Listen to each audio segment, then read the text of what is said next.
The calendar says Friday, September 19th. Just another day, right? Well, if you're a sports fan, this is the time of year when we kind of hit that sweet spot. Well, life couldn't be better because everything is happening and everything is going on. You've got baseball and the wild card races are heating up. And with the Jays and the season that they're having, I mean, that's appointment viewing. I have never watched so many Toronto Blue Jays games in my life for the amount that I have watched this year. CFL season's in the home stretch. Now all the games are huge. Depending on who wins tonight and tomorrow, no one can catch the Riders this weekend, but it sure could put some heat on us next week when we go into Edmonton. The standings could look completely different. NFL season heating up. Week 3 kicked off last night in Buffalo. And the Dolphins lost. But not as bad as everybody thought they were going to. We'll get into that in just a little bit. College football down in the States, we're a month in, starting to get a feel for who's real, who the pretenders are. Hockey starts tonight. Saskatchewan Junior Hockey League, Western Hockey League, including right here on CKRM, when the Regina Pats will take on the Swift Current Broncos. And the NHL preseason is going as well. And I know NHL preseason hockey isn't Game 7 of the Cup final between the Oilers and the Panthers, but I'm not complaining if I can watch a little bit up, right? Because, absence makes the heart grow fonder. Time to take it all in, or as much as we can, and we'll help you do that the best we can. This is the Sports Cage for a Friday afternoon. It's massive for Barney, along with one of the double C's, Curtis Gammon. For the next 3 hours, we're talking sports along with you. You can always be part of the show at 866-767-0620. Calls are always welcome. Text line. How are my texters? Where are we at today? 306-936-6262 for Prairie Land Rentals. What's on your mind? It's been a busy week. Are you stoked for tailgating? I have a tailgating idea I wanted to bring up with Sharky yesterday, but I didn't remember it until about 10 minutes after the show. But this will be crucial for tailgating and the Saskatchewan Roughriders going forward, at least from a sports cage perspective. And you may be the linchpin to making this happen. You can grab the cage wherever you want, whenever you want. We're live right now on 620 CKRM and the CKRM app. We also stream this thing. Curtis Colson doing good work on the socials. We're on X, where it's always melting down for whatever reason. Have you seen enough Jimmy Kimmel posts in the past 24 hours? Well, there's more coming. So we're there. We're on YouTube right now as well.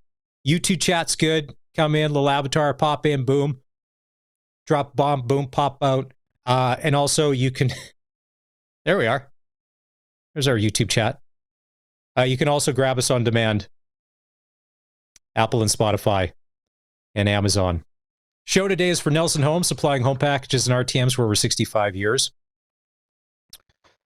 The Buffalo beatdown of the Miami Dolphins didn't happen last night. Yes, the Bills won by 10, but they didn't cover the spread. The spread was 12.5. They kind of, at times, looked okay, those Dolphins. Does this save Mike McDaniel's job for another week? I think it does. They looked way more put together last night than they did in their first 2 games. That's for sure. New England and Indianapolis, they didn't look crisp. Mike McDaniel still looks not well on the sideline. He's a slight guy to begin with, and he looks like he's skinnier than ever. Just doesn't look. But last night, it's tough to watch, though, because Tua Tagovailoa went 22 for 34. So they put the ball up 34 times last night for only 146 yards. His top receiver was Tyreek Hill, 5 catches for 49 yards. How many passes did we see last night that were like 1 to 2 yards? Dumps, screens, short passes. But Buffalo was guilty of that too. I think the initial stat or final stat, the average pass last night between the two teams was 1.4 yards. That's not exactly electrifying offense. So understandably, if you're a Dolphins fan, you take that as a win. Yesterday, hey, did you hear? We interviewed Darius Rucker, who's coming to the Brand Center on October the 20th, by the way. Tickets are on sale at Ticketmaster.ca. We found out at the end of the interview, we asked him, who's your team? He's like, I'm a Miami Dolphins fan. We're like, whoa. And he realizes this may not be a great year. And we ask him, okay, well, if you're a Dolphins fan and you know it's going to be a bad year, do you have another team? And he said no. He's ride or die Miami Dolphins. So Darius, and I don't know where he was yesterday when we were doing the interview, if he watched last night, coming away going, okay, let me put it to you this way, Rider Nation. Have there been games in the past where we've lost, mind you, but you came away and said, well, we lost, but that was a good loss. There are a lot of positives there. We didn't win. That was your game last night for the Dolphins. You didn't look, at times, Buffalo's defense. Like, everybody likes Josh Allen. And Ryan Fitzpatrick, I think I put a video in the chat of Ryan Fitzpatrick taking his shirt off last night in the postgame show. We'll try and find that. But Buffalo's defense at times gives up some big yards. Even last night to the Dolphins, there was times when Tua let Tua cook. You're like, okay. And it was a close game till the fourth quarter. And until that interception that kind of sealed the game, we like Buffalo. We like Josh Allen. If the Bills won the Super Bowl, I think a lot of people would be okay with that just because they never have. They got a good staff. They're likable. A lot of people are talking about how they like the Bills more without Stephon Diggs. That he was a distraction. I think it was Josh Allen last night, 22 for 28. He was efficient. He was tidy everywhere, but only 213 yards. But he did what he needed to. 3 TDs. Cook at 108 yards rushing, 19 attempts. Dalton Kincaid had 5 catches for 66 yards and 1 TD. That was your leading receiver. And that may be okay. And if you were to see those stats, if you were just to read a stat line, 22 for 28, 213 yards, 108 yards rushing, all that. That's good December and January football because maybe there was really bad weather in Buffalo. But it was like a nice night in Orchard Park, like 85 degrees, when they should be slinging it all over the yard. And keep in mind, the Dolphins' defense isn't great, but they were able to do enough to be able to cause some havoc for the Bills. But they found another way to win, and they're 3-0. Still the favorites to win the Super Bowl if you're asking Las Vegas. There again, Las Vegas thought that they would win by at least 12.5. 27, I was reading this, 27% of all bets last night were placed on Buffalo to beat the spread. That's a lot of money. Yeah, Curtis, that's a lot of money. Speaking of Darius Rucker, if tailgating goes ahead of Missouri State, what do you think will happen to the party in the park? Tamara from Calgary. We'll get to that in a bit. I think that party in the park will morph into something that will be even better in my brain anyways, because I've thought about that. What about party in the park? Some fun stuff out there, cheap beers, a lot going on. And Curtis Gammon, who's joining the show, you have set up many a technical broadcast in Party in the Park before a Rider game.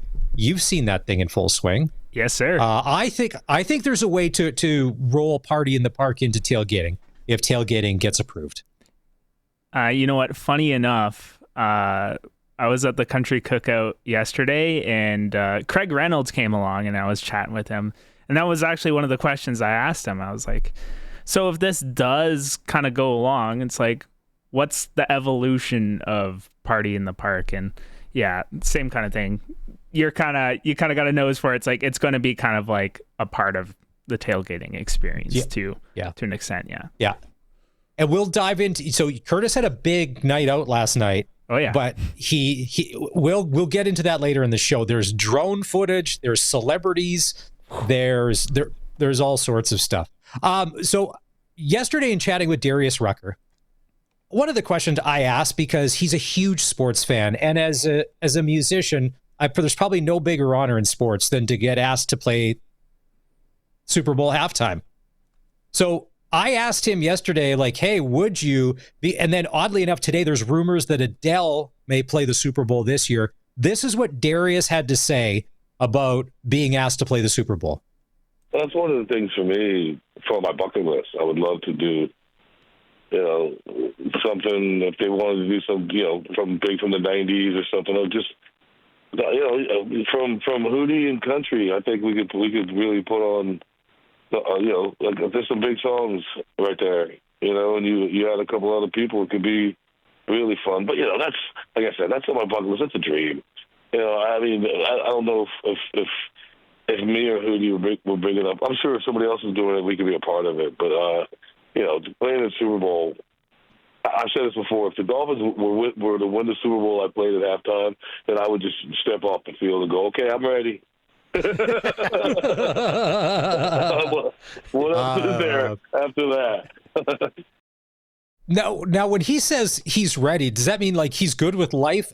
Every box got checked. He played the halftime at the Super Bowl, and the Dolphins won the Super Bowl. He's good. He could check out. Like, I think that's what he was getting at. That's what I kind of read into it. I was like, when I was naming the clip, even I was like, Darius Rucker can die happy is the clip that I named it. As long as he gets his Super Bowl halftime with Hootie and all the gang, eh?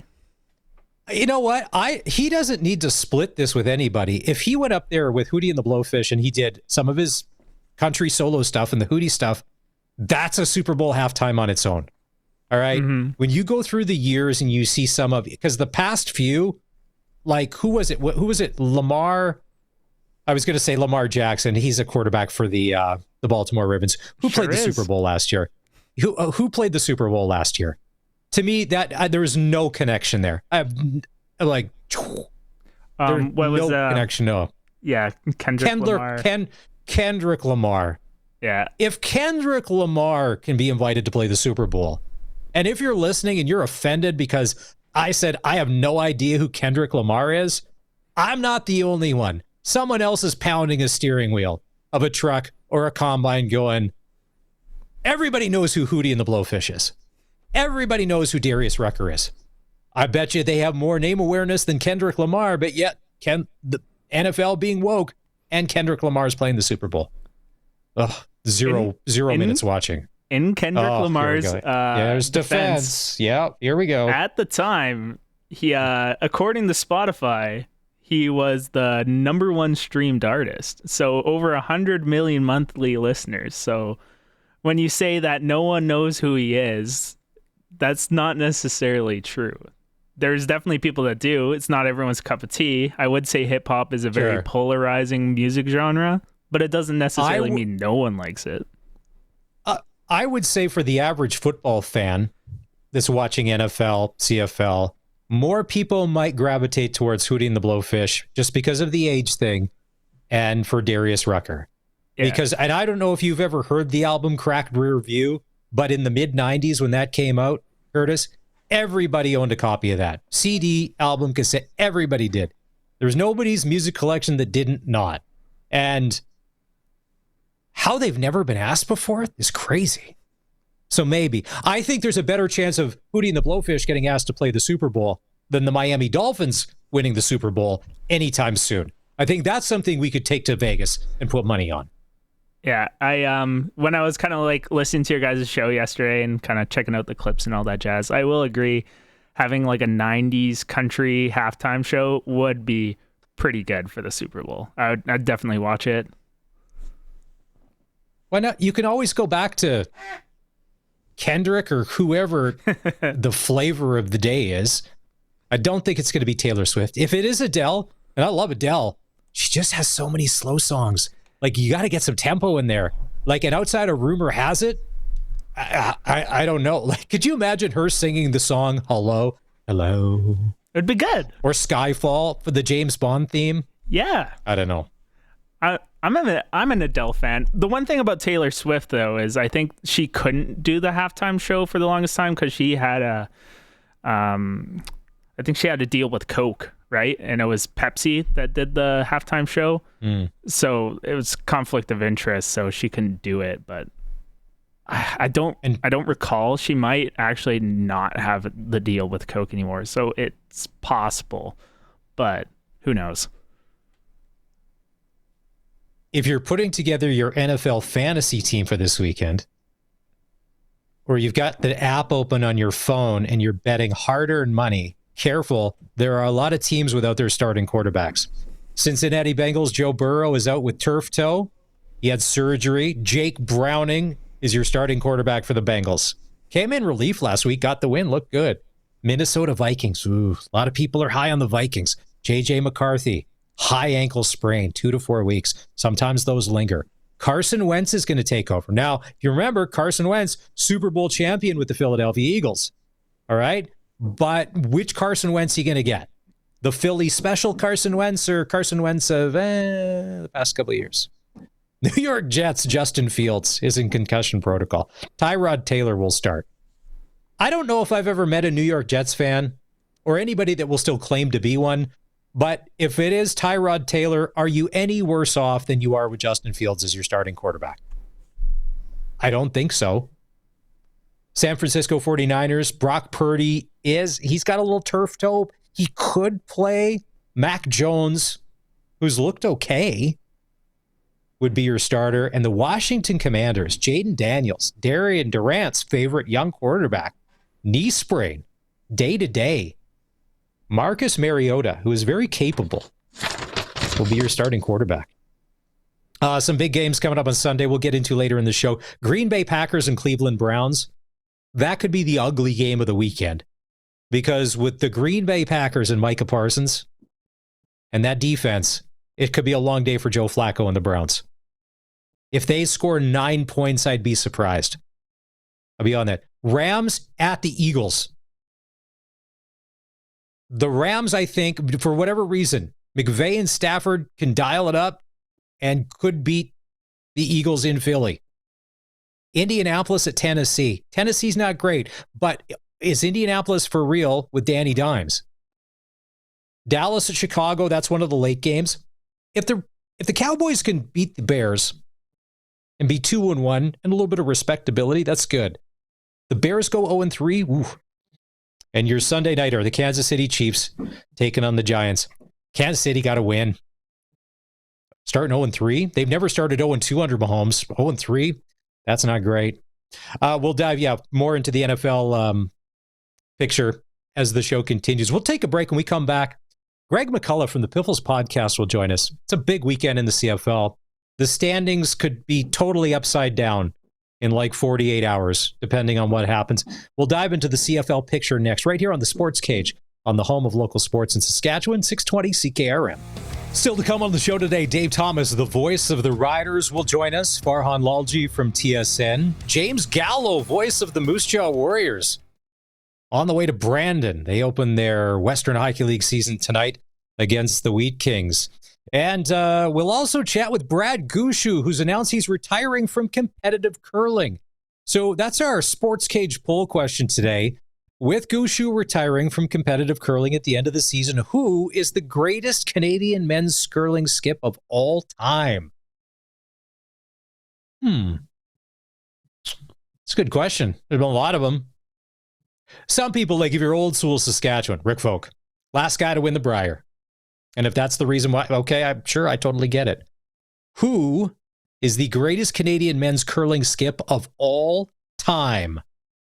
You can vote now by going to sportscage.com. And when you're there, sign up for the Insider newsletter. And I don't want to say that I was told something earlier today about this Insider newsletter that will be very, very attractive. We'll wait till Monday for the big announcement. But you will like what's going to be happening showing up in your inbox. You'd be nuts not to. Let's go out on the Western Pizza guest hotline, and we're going to put him on the spot. Greg McCullough from the Piffles podcast joins us. Now, Greg, we talk wrestling, we talk football. Let's talk curling. In your mind, who is the greatest Canadian men's curling skip of all time? Do you have one? It's hard to diminish what Gushue's done. He's been amazing in his career. But you got to think, like, there's a lot of guys. You got Russ Howard out there.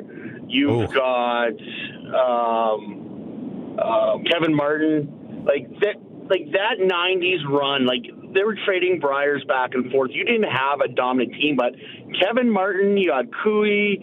You've got so many great Canadian men curlers. It's hard to choose. Like, those Europeans had to catch up, and they've caught up. Those Europeans are really good now. So. I would love to. This would be more of an insider question. Who was the greatest Canadian men's curling skip that had the most fun in the patch after a game of all time? That's the person. That's who I really want to know. Who was leading the charge when it came to... Oh, okay, Kevin Martin. All right, Kevin Martin. Yeah, I'm voting for Kevin Martin. That's an easy one. That's Kevin Martin. Okay. All right, Kevin Martin. If you want to talk leads, it's Benny Hebert. Oh, well, listen. But he wasn't a skip. He's a lead. Now, if we went, that's what I said. Skip, second, third. Yeah, all right. Greg, on the podcast, we have everybody. We've talked the Montreal game into oblivion, it seems. But let's just resurrect it for a sec, because I want to get your thoughts. I was of the opinion, unpopular, I get, for a lot of people that listen, that even with Sales and with Devon Campbell, I still think with how Montreal played last week, they would have come away with a win regardless. What do you think? I think it would have been tighter than the game in Montreal, but I disagree.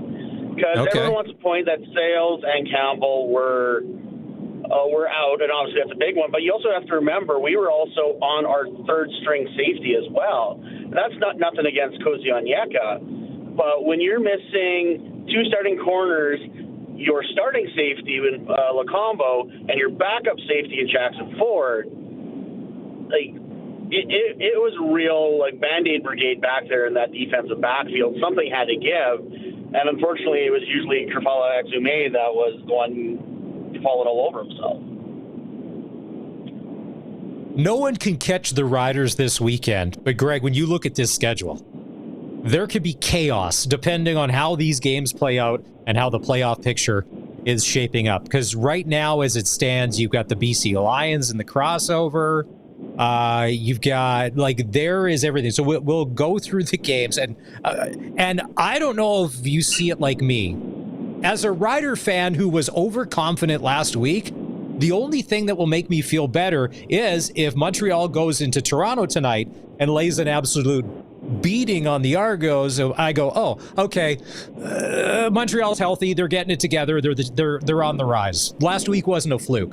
Don't go in there and drop a stinker to the Argos and then make last week look even worse. Even good teams have bad games. And that's what and I understand we're in Rider Nation where the highs are the highest and the lows are the lowest, but good teams will have bad games. Calgary has lost to Ottawa this year. So people need to realize any given night, another team can beat another team. The thing about last week that upset me the most, more than that Rider loss, was the fact that Edmonton lost to Toronto their last minute, because there was a shot where Winnipeg, BC, and Edmonton were all going to be tied. And that would really put the pressure on the Bombers. So tonight, there will be no Nick Arbuckle. Jarrett Daggy's getting the start for the Argos. McLeod Bethel-Thompson once again for Montreal. And Toronto has been such a mystery this year of, well, they can score 1 million points at times. They don't play a lot of defense.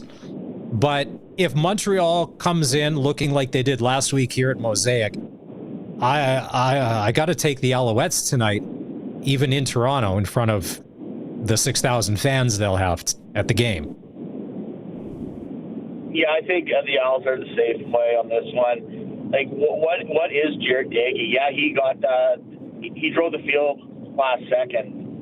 Sure, but his body of work in the CFL so far in Edmonton and a little bit of makeup work in Toronto hasn't shown me that he's the next star in this league. So I think it's with that defense in Montreal, now that they're getting healthy, and now that the offense looks like it's finding itself under McLeod Bethel-Thompson again, I think the Argos are in for a world of pain. Yeah, it could be a long night for that Argo defense if Montreal comes out clicking and firing, and MBT's a gunslinger. Greg from the Piffles podcast joining us on the Western Pizza Guest Hotline. He's on the road, traveling the highways of Saskatchewan, BC at Calgary. To me, Vernon Adams Jr. hasn't played great the last couple of games. They won one, they lost one. Some of the VA cracks were kind of starting to show ever since that Rider game. Who's this game more important for? Now, keep in mind, Calgary's ahead of them in the standings, but I think there's more pressure on the Stampeders to play well tonight. Oh, 100%. The Stamps are coming off a bye week.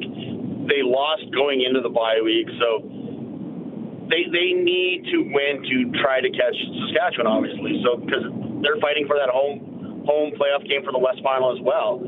Chances are, yes, no matter what happens, Saskatchewan and knock on wood, and Calgary are both going to be home playoff games, but that West Final is going to be huge because come playoffs, do you really want to play BC now that they're finding themselves? Do you really want to play Bombers that can know how to win, or even the Elks that are looking like they could beat anyone in a one-game playoff? It's like the West is tighter than the standings look. Nathan Rourke has got his game back to where it kind of needs to be. Now, is it 2022 for him? I don't know. But he doesn't look to be the problem with the BC Lions. It's that defense, and you can't trust them. You can't trust them. Ken, do you think that Nathan Rourke can outscore the defense's problems tonight in Calgary? With arguably, if the Riders have the number one defense, I would say the Stampeder defense is 1A as well. The BC's defense is dependent on their defensive line pressure. Like, when that defense looks really bad is when they're not getting sacks. And last week, Matthew Betts looked a lot better than he has the last couple of weeks. So, but the thing is, so he's playing against VA, who's probably the best running quarterback on the run for being able to sling it while he's moving. So I don't think it's going to be a great night for BC's defense tonight. Winnipeg's in Ottawa. I said this to Glenn Suter yesterday. I know there's 5 games left. A lot of football to be played. To me, if I'm a Bomber and a Bomber fan, as I'm now a Bomber apologist on this show, this is must-win territory because now we're in a dogfight for even third place. And I know you guys must love that, but I didn't expect this. I didn't expect the Bombers to be 6 wins and fighting for air. I can't remember what every year before the season begins, we make our predictions on where everyone's going to end up. Needless to say, we all had Calgary dead last in the West. Obviously, everyone had that one wrong. But I had Winnipeg in third, but I expected BC to be better and Edmonton to be better. The Bombers are old. That's the problem. They've kept that core together so long. When you're letting Kenny Lawler go for nothing, they're paying too many guys, and they have no backup for Claros. Claros has proven that hit that he took has knocked him out now for 2 games. I don't want to say it was soft, but that shouldn't knock a guy out that long. So they had no backup for him, and everyone knows Trevor can't throw the ball. You could tell on the sideline last week, Winnipeg's offense was getting upset by how bad they were performing. They're just poorly constructed this year. At home, when they're hosting the Grey Cup. Yeah, you kind of forget that it's in Winnipeg. Frustrating. There's shots of whenever Brady Oliveira has his helmet off, and you can just see it on his face. You can see the frustration and the anger. And there's a heart and soul passion guy. If it'd be he's got to go to O'Shea and just be just give me the rock 35 times a game. If he can't throw, put it on my shoulders because I'll die trying. That's what I love about Brady Oliveira. That's why I like Nick Dembski. I loved him as a rider. I love him because he's all passion. He's all heart. Those two guys seem like sometimes they're the only guys out there with heart that are playing for the Bombers. Not that Willie Jefferson and that defense at times doing that, but they've also kind of lost it as well. With Ottawa, Drew Brown will be the starter tonight. And with Ottawa, another team you can't trust. You don't know what you're going to get. And so Edmonton at Hamilton. You had mentioned earlier, and I thought even before last week's loss to Montreal, the Edmonton Elks game after the bye for the Riders could be very dangerous because the Elks are playing good football. And you mentioned in just a one-gamer, the Elks, with that run game and that return game, it looks like, Greg, they can do just enough to beat you with a little sprinkle of Jesus and a little spinorama. Well, and that's it. Like, Cody is a gamer. Like, when the stakes are the biggest, he has his best games.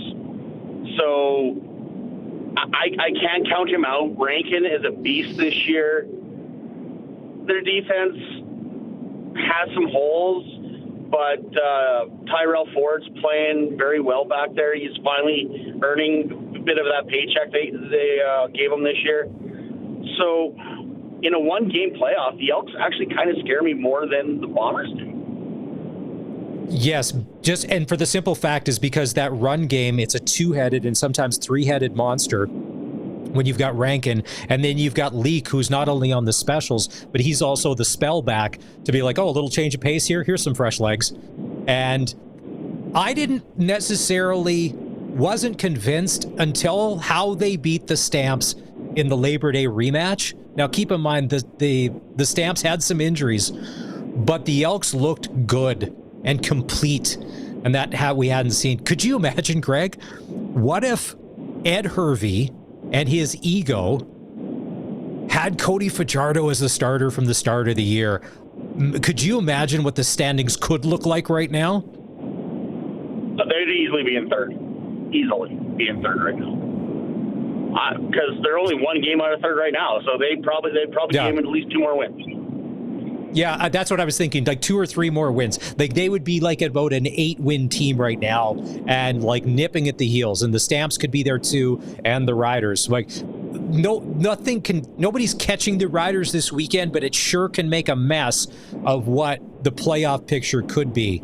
Curtis, do we have that there? The playoffs. If the playoffs were to start today, so the scenario would be. Let's put this up here. Are the Bombers still in that third spot? The Bombers would have to travel to Calgary, I believe. And then BC would have to go to Montreal. I think that's how it would shake down. Yeah, there we are. Yeah, so if the playoffs were to start today, in the West, the Bombers would go to Calgary. And, Greg, the Stamps have beaten the Bombers. No, pardon me. No, that's right. Yeah, the Stamps have beaten the Bombers 3 times. Could they make it 4? It's hard to beat a team 4 times, and you also got to remember. You also got to remember the Bombers going to Calgary, then coming to Regina was the 2019 run. So a little history repeating itself. Okay, and then over in the East, the BC Lions hold down the crossover at the moment. They would have to go to Montreal to take on the Alouettes. Tough place to play. Even if BC is playing well, that crossover team sometimes doesn't do well when they do go. And then Hamilton would be waiting for the East final. Greg, do the Hamilton Ticats make you as nervous as they make me? Although they are in first place, it is the East Division, and they can be shaky at times. They are, for a first place team of their division, they are very inconsistent. Yeah. I don't know why. Like, and you look at their weapons they have on offense. Obviously, Kenny Lawler, but Levi Mitchell, Chandre Smith has had a breakout season. Like you barely talk about Tim White, and he's on that team. Greg Bell, they finally found their running game. For some reason, they were avoiding a running game at the first half of this season, especially those games against the Riders. It's like they've got the talent, and they got a bunch of younger receivers too that can put up some yards. But it's just they're not blowing the doors off anyone unless it's Winnipeg, which I do enjoy watching. It was announced earlier this week that the Saskatchewan Roughriders have filed paperwork, and this is what blows my mind. They filed the tailgating paperwork with the proper people and authorities and whoever else that the government needs to know or say yes or no to tailgating at Mosaic Stadium. What do you think? I'm surprised we don't have it yet, but if it's coming, I'm all in. It's long overdue. It's one of those things where, like, when we do the Banjo Bowl bus at Piffles, like, Winnipeg has a bunch of tailgating spots around Princess Auto Stadium. Calgary's got a decent tailgate. Montreal, they tailgate. Edmonton's got a big tailgating scene. So it's a thing that Rider fans go to other stadiums and go in and enjoy it, and we can't have it here. And it's something that they could do in conjunction with Party in the Park. I heard you guys earlier talking about it. Several stadiums in the States, like I went to watch the Patriots play Minnesota a few years ago, and they had tailgating, but you still had and I wouldn't just call it a family fun area, but that's what it was. They had inflatables, they had their own little party thing that you could go and enjoy that as well, but you still have your tailgating area. Like, you don't have to do one or the other. You can do both. Yeah. If outside of Party in the Park and that fence that they put up right there, if beyond that fence, let's say Party in the Park doesn't change one bit.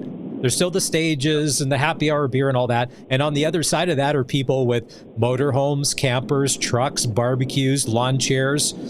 As I mentioned yesterday, the dude in the 87 Honda Civic with the windows down and a bunch of tall boys. Okay, sure, whatever. I guess that's tailgating.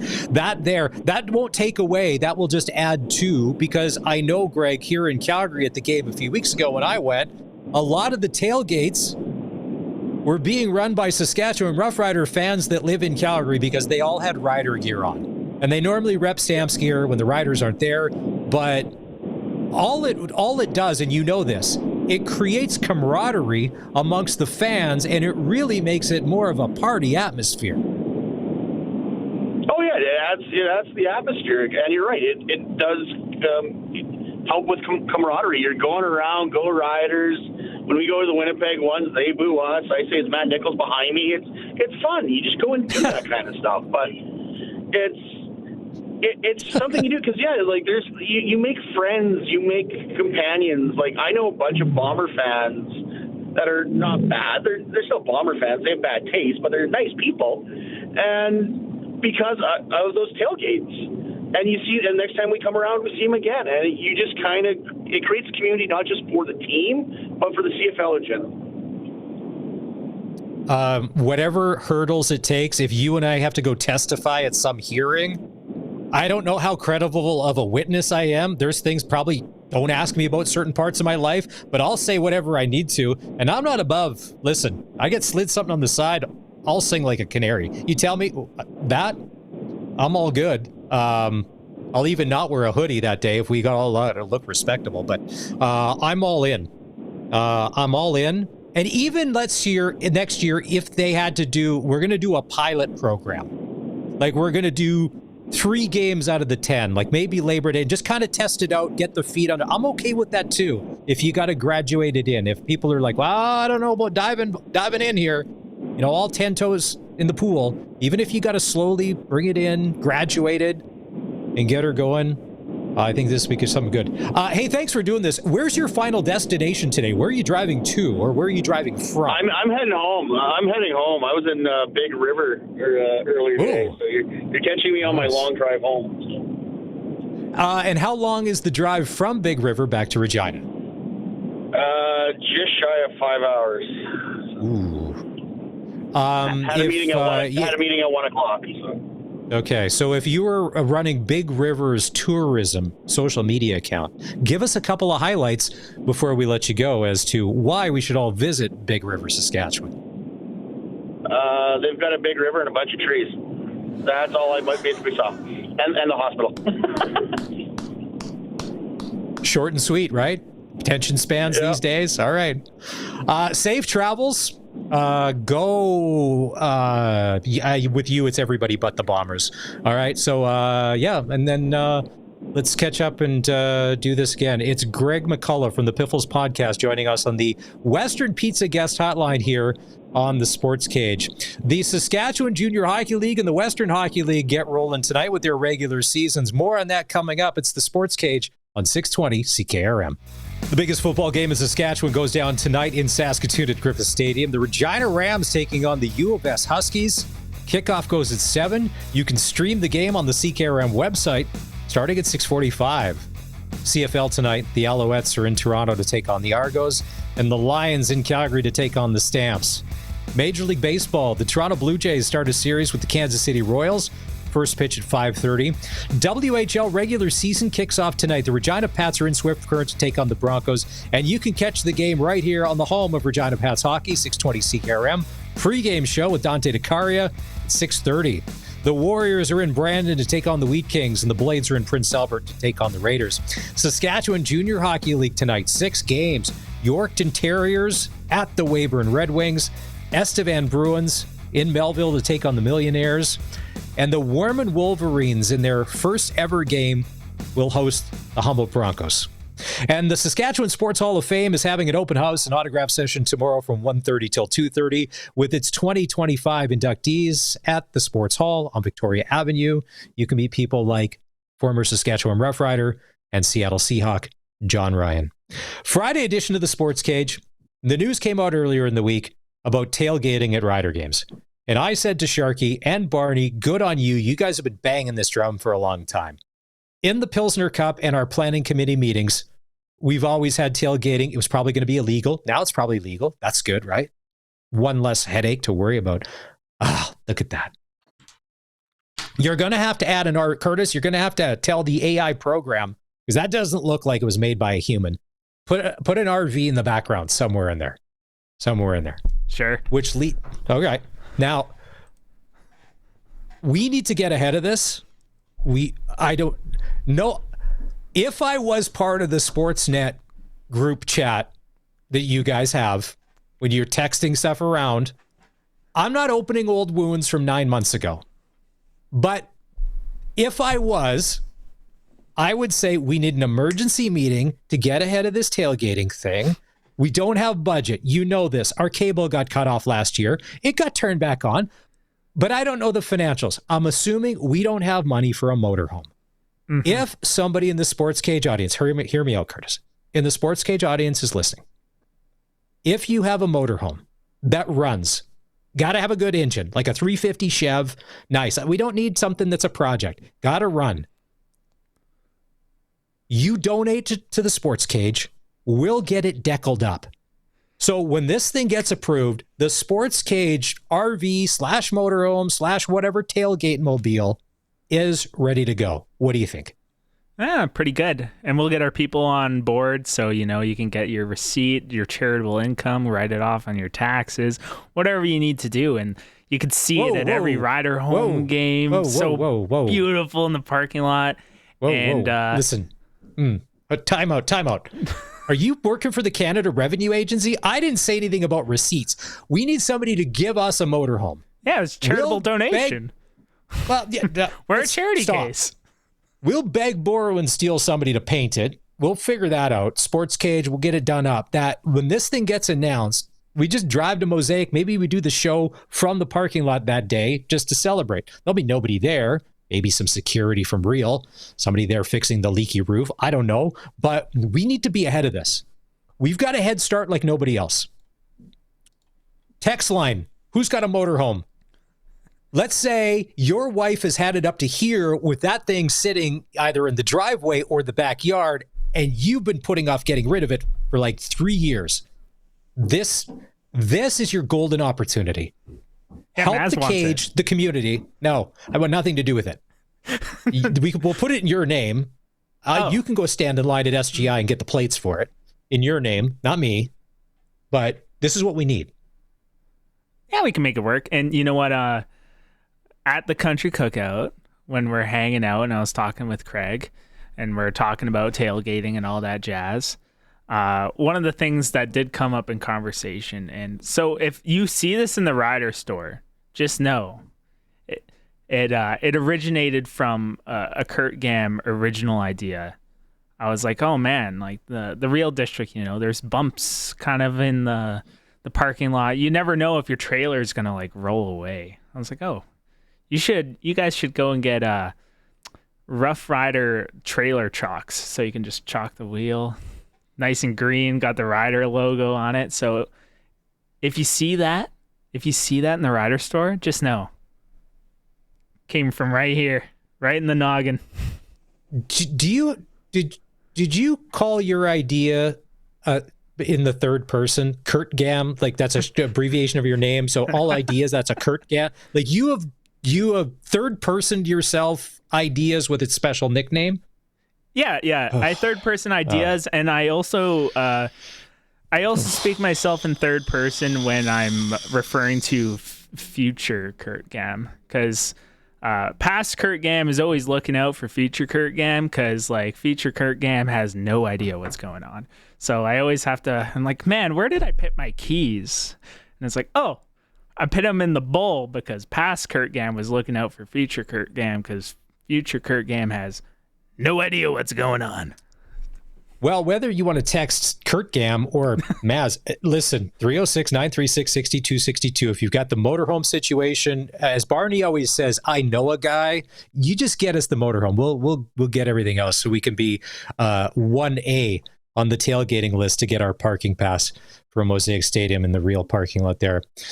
Alrighty, hour one in the books. We'll take a break. When we come back, Farhan Lalji from TSN will join us. Not only are we going to talk NFL, CFL, but his son is quite the quarterback in high school football. We'll get a family update from him. It's the Sports Cage on 620 CKRM.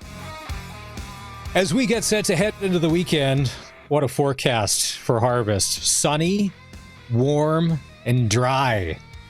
25 tomorrow. 26 Sunday, 23 Monday, Tuesday, Wednesday, 26. It's great. If you're out, you're in the fields right now listening to the cage, we really appreciate it. Let's connect. Where are you? Throw up a pick. And what are you harvesting? 306-936-6262. Prairieland Rentals text line. It is the Sports Cage, the Friday edition. It's Maz in for Barney. Barney's actually in Austin, Texas. And he's going to go to watch the University of Texas play tomorrow. I think they're playing Sam Houston State. And one of the things at a University of Texas game that you will see are celebrities, including Matthew McConaughey. All right. On the sideline tomorrow. And I think when I was chatting with Barney earlier, I think he's got a sideline pass as well. Do you think that Matthew would be as excited? That right there. Like, would that be like one celebrity, a Saskatchewan celebrity meeting like a Hollywood celebrity? Could you imagine the synergies if they cross paths on the side? Oh, look at that. Curtis in your Photoshop. What are you doing? Listen, you got a lot. You're going to have a lot to answer for next week. All I'm telling you is my hands are clean. All right. So yeah, listen, busy show still to come. Voice of the Riders, Dave Thomas. We're going to chat football. He talked to Brad Gushue as well. Brad Gushue's retiring from competitive curling. Just hanging it up. So we want to know at sportscage.com, our poll question, who is the greatest Canadian men's curling skip of all time? Greg from the Piffles podcast just said Kevin Martin. Yeah? There's been so many good ones. I mean, Kevin Cooey. I'd mention Rick Folk because he's the last guy to win a Brier. If you're a traditionalist and you love your history, why not? Go to sportscage.com. You can vote there and also get signed up for our insider newsletter. And I think on Monday, we've got an announcement about the insider newsletter and some sweet incentives for you to give us that precious email address. All I can tell you is that we won't email you as many times as the Apple Corporation has emailed me and anybody else that owns an iPhone in the past 7 days about the new iPhone 17. Because I think yesterday alone, I got 4 of them. Yeah. It looks super cool. but you probably changed like the plug-in for the charger, so I'm going to have to go buy that as well. I'm still catching up from the iPhone 15. You got to stop doing this to me and everybody else. All right, let's do this. Let's say hi to Farhan Lalji from TSN. It's time to get the inside story. TSN's Farhan Lalji on SportsCage is brought to you by the Cooperators. Time to get financially fit? Cooperators can build a plan that works for you. Cooperators, investing in your future together. How are you, sir? Maz, I'm good. How are you? Not bad. Can we start with a proud dad moment? When we chatted with you a couple of weeks ago, you were at your son's high school football game, quarterback, correct? A little update. How are we doing? What's the team record? And are we playing tonight or are we playing this weekend? We're playing tonight. When we did this 2 weeks ago, it was his first varsity start, and he played really well. Unfortunately, late in the third quarter, he injured his foot, so he didn't play last week, but is back playing tonight. And and next week we've got a game where we're the top 2 ranked teams in the state in our classification. So we're everything's geared towards that to get him ready for that one, because it's going to be a lot of fun. But tonight should be fun too. When I'm done here, I'm going to get into a car, drive about 90 minutes to where his game's going to be, and I can't wait to watch it. Friday night football is a lot of fun. What's the name of the school and the team name? Well, he plays at Linden High School in Washington State. And the Linden Lions, and they play Marysville something tonight down in Marysville, which is about 90 minutes away from us. Okay, so the Linden Lions. All right, we're all Linden Lions, man. We're all with you. Just They're green. There's a bunch of It looks exactly like your framing. It's perfect. Looks like a rider. Nice. The Buffalo Bills beatdown of the Miami Dolphins wasn't as bad as everybody in the sports world was predicting last night. Did Mike McCarthy do enough to keep his job for another week? Mike McDaniel, pardon me. Well, I mean, I think if they were going to make a move, they would have made it today, and they haven't yet. You've got a long week, which is a good time to make a move. You've also got a really, really soft schedule, which is a good time to make a move as well, because the new coach could potentially, get things up and running, maybe get some momentum. But they did a lot of good things, right? It came down to 2 plays for them. At the end of the day, right, you get the block punt and, at a critical time. And that's what losing teams do, right? They make those plays in those moments. That's what losing teams do. And then Tua Tagovailoa, who I've wanted to believe in for so long. And I just find it harder and harder every game, every season. If you were talking about my son, if he makes that kind of pass in a high school game, I would be pissed that he stared down the receiver like that and let the linebacker get underneath it. Like, that is a high school poor play, right? And then he changed his arm angle a bit because there was some pass rush pressure. You can't do that. And 2 plays cost you a football game, right? And they did so many other things well. But listening to McDaniel after the game, remember when Mike McDaniel was kind of this quirky genius, right? Now Yes. He is awkward, uncomfortable, it does not sound like a guy that should be leading a locker room of men. Just listening to him now, it's not clever. It's not cute. There's nothing redeeming about it. It's a guy that's lost every level of mojo possible. So this just feels like, if the way he comes across in that setting is remotely how he comes across in the locker room, I think we're just killing time here, because it sure feels like dead man walking. On the Tua Tagovailoa front last night, it was tough.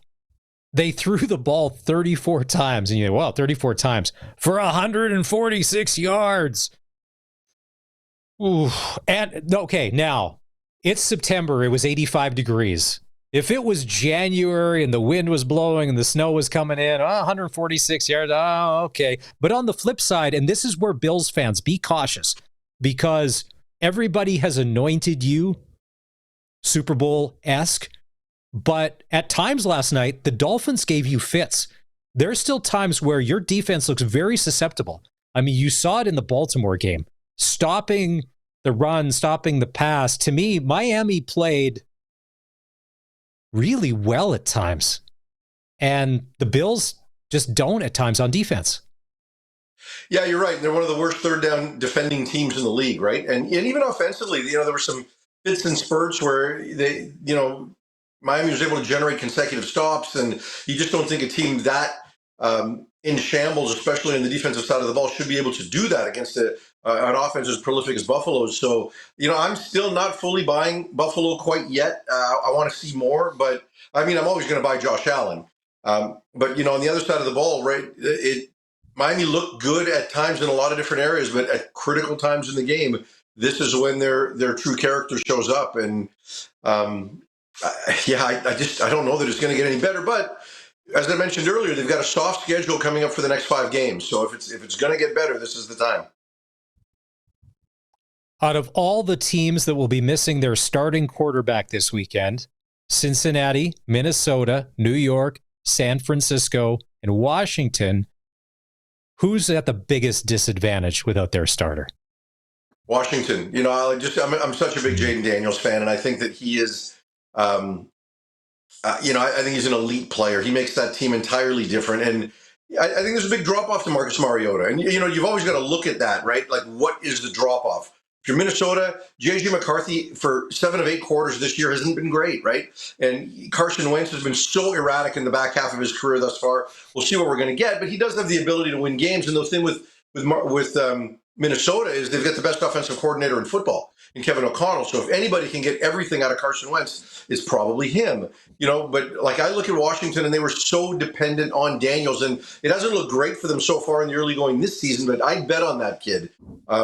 He just has the ability to make them better. So I think there's going to be a drop off there. I think on the Cincinnati Bengal front, and I like Joe Burrow, but I feel like they're wasting his best years. He's going to be out. He's the guy that's getting hurt all the time. He's the guy that's getting hurt all the time. And their offensive line is built, right? Like it's their defense where the holes are. And as good as Joe Burrow is, Jake Browning has shown an ability to tread water when he's had to play, right? Like he can be a 500 or better quarterback for whatever the 3 months are that he's got to play. But again, you've got a really challenging defense. So you are right. They are wasting years of his prime. People have said that to me about Justin Herbert. And I just feel that Herbert has always left you kind of wanting in big moments himself, even though he looks good right now. But you have to start wondering about Joe Burrow. This guy's such an elite talent, but are we at the point in the conversation where we have to look at Joe Burrow and say he's injury prone? Justin Fields and Tyron Taylor. To me, it doesn't matter. Are you really gaining or losing anything between the two of those with the Jets? Yeah, it's minimal. I mean, Fields has had some moments, but no one's really going to bet on him. And Tyrod Taylor's played a lot of football, and I think this team's got problems whether Justin Fields is the quarterback or not, right? I mean, he was kind of everybody's consolation prize last year during the offseason, both he and Russell Wilson, quite frankly. Both are New York quarterbacks. So, I'd have to think Justin Fields is really, really good in order for me to say the Jets are having the biggest loss at the position. Do you think the Cleveland Browns can score 6 points on Sunday against that Green Bay defense? Yeah, I think they can get 6, maybe a pick 6. Maybe do it that way. Oh, okay. All right, sure. No, I do think they can get 6, but I think it's a pretty safe bet. They're not going to find a way to win. No, that's for sure. I don't know what it is, but Mike McVay and Matthew Stafford going to Philly to take on the Eagles. If there's one team that I think can beat the Eagles at home, it's the Rams, and it's for whatever reason. And the Eagles play, I hate the tush push. It's just not like, but I think the Rams can come in there and maybe work a little magic. Yeah, I don't disagree. I mean, when you go back to the NFC title game last year, even in conditions that totally favored Philadelphia, the Rams were right there until the end. McVay's an exceptional coach. He's really sharp. I think if anybody can find a way, he can. And Philadelphia can't keep winning games this way offensively. Like, this is just not sustainable. They've got to find ways to get more out of the passing game. I know Jalen Hurts is going to say the right things. He's the consummate teammate. His ego is out of it. He's an impossible guy to dislike, but they need more out of their passing game. A.J. Brown can't be sitting there at 4 targets or, wherever he's at, and Devontae Smith being that quiet and then getting banged up. And they've got to generate a little more there. Otherwise, it then eventually becomes easier to take on Saquon. It's a long season, right? So all these teams have a lot of time right now to figure it out. I don't think any team, whether you're Philadelphia or Kansas City or whoever, no one should push the panic button at any phase of their game, in my opinion. if you've proven that you can win. I mean, if you're a team that just loses all the time and you find ways to lose, that's different. But I'm not pushing the panic button on Philly, but there's an area that's obvious they need to improve. And if they don't, I think the Rams and Sean McVay and Matthew Stafford can outscore them. A lot of Charger fans making noise online, being 2-0. Their track record for winning Super Bowls, when questioned about, quiets the conversation. The Chargers are a nice story, but I like Denver in LA on Sunday. Like, can you go against what the Broncos are doing? They're just playing good football these days. Well, yes and no, right? I think Bo Nix has had a bit of regression, right? When you look at his numbers, his efficiency and just his productivity this year is not the same as it was last year. And I'm a Bo Nix guy. I think he's going to be a very good quarterback in this league. He showed what he could be last year, and I think he'll get there. But right now, he hasn't been great. And I'm not a Jim Harbaugh guy, but I do believe he's getting the most out of that team right now. And I think Herbert's playing really well. So, I'm not going to sit here and give either team a huge decided advantage, because I do think Denver is closer to what we saw last year than what we're seeing this year. But they've got to get better. I mean, Nix has got to see the field a bit better. He's got to keep the ball out of harm's way. I don't think he's been nearly as effective in those areas as he was a year ago. If the Cowboys beat the Bears, Dallas is 2-1, which I love. But the Bears are 0-3. Ben Johnson, big offseason signing, called out his team, says he needs more work ethic. Is it just the same old Bears? It's starting to feel that way. Yeah, I mean, look, it's going to take some time, and ultimately this is going to come down to Caleb Williams, right? And where he's able to take his game and whether or not he's able to deal with adversity, to be mature and to show a level of growth. And I think that's the question, right? Because people have questioned his maturity, they've questioned his body language and all these other types of things. And then you've got a really bad offensive line on top of that. So while the receiving core, I think, has some solid pieces and has the ability to excel, there's some questions in the backfield and there's some questions along the offensive line. And, in the end, it might prove to be the benefit towards one of our Canadians and Theo Benedette, who eventually may take over that left tackle spot at some point this year, because Braxton Jones isn't really getting it done. And, his production at that left tackle spot hasn't been good. And that was a big question mark coming into the season for them. So they've got to get better. I like Ben Johnson as a coach. It's his first year. You've got to give him some time. But so much of it is that quarterback-coach relationship.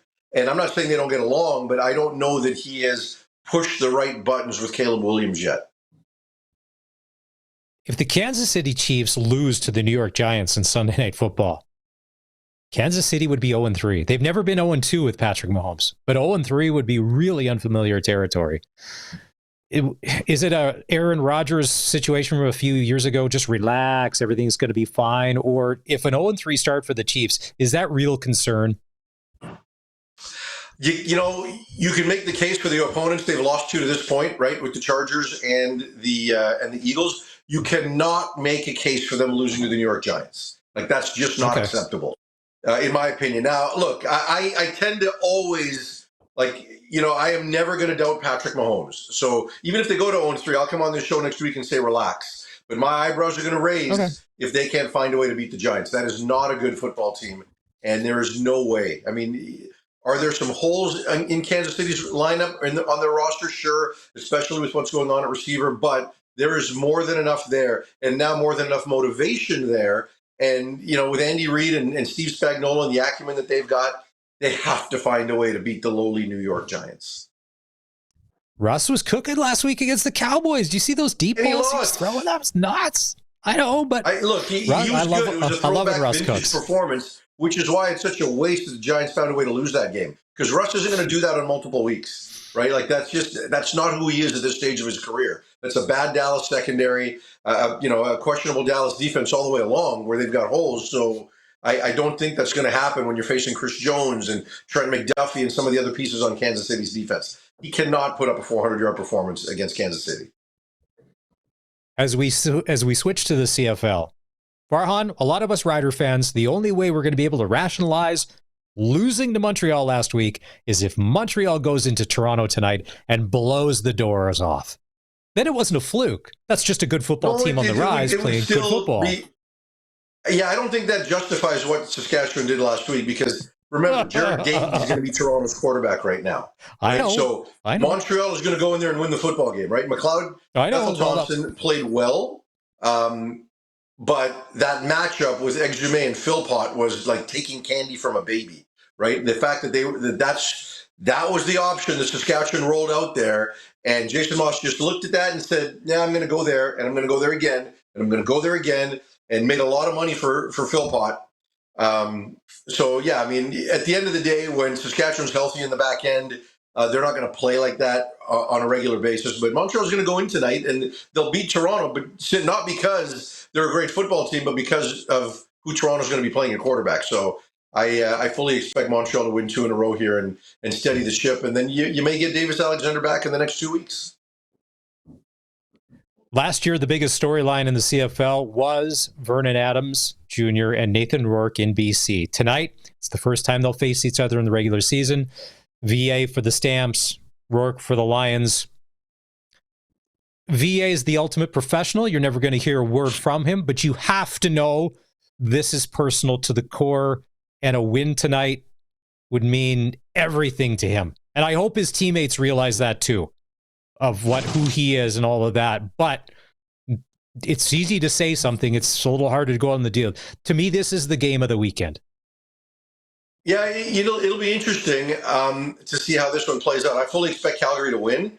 VA will be motivated, but the one thing with VA is not selfish, and he never has been. He's very motivated by winning, and yeah, he wants to put up numbers. The last 2 weeks, they haven't been as smooth offensively. No. There's no doubt, and really on both sides of the ball. But now they're healthy, right? They've got everybody but Flo Remalade back. Their offensive line will be healthy. Adrian Green at the corner, Jalen Hutchings at defensive tackle. They're going to have all those pieces there. And meanwhile, BC, no James Butler, no Broxton at left tackle, who for my money has been as good a tackle as there's been in the league this year, and no Javon Catoy. So there's a drop off in all those replacements. So as good as Nathan has been, I think he's going to struggle to win a shootout, which you might have to, given how BC's defense has been of late. So I think Vernon's going to find a way to win, but I also think Vernon's not going to make it about him.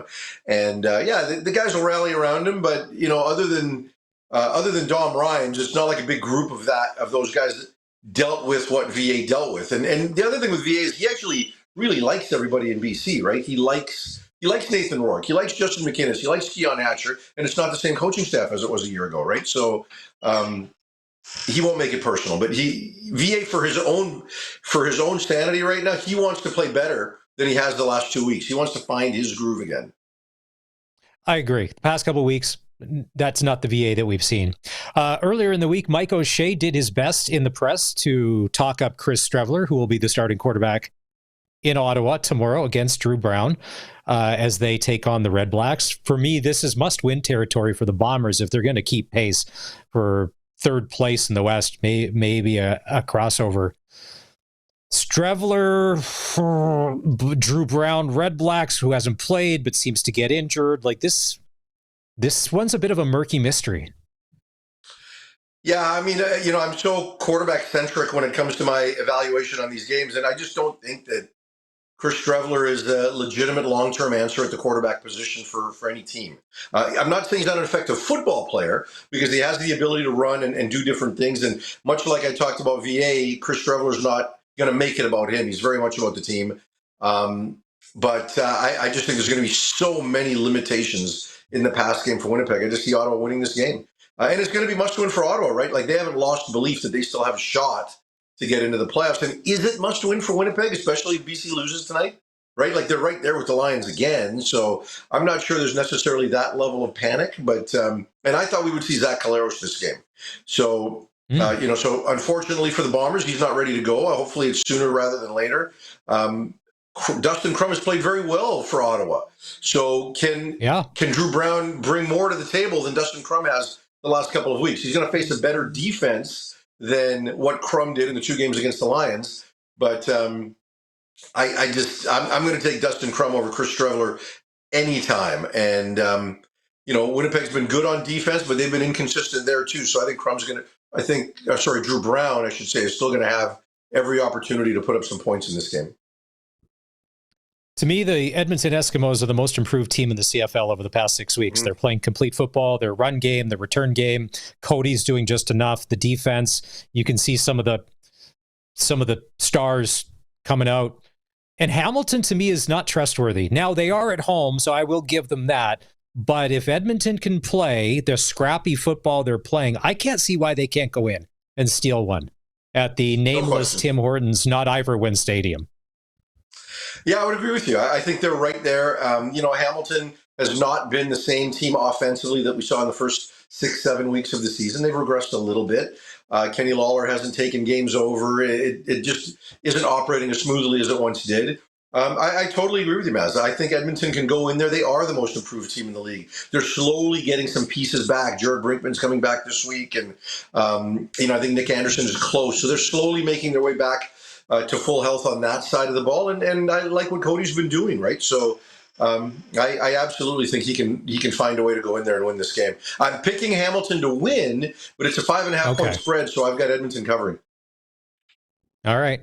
We'll let you get to dad duties, and it's the Linden Lions, correct? Is that it? That's our team we're cheering for? There you go, the Linden Lions.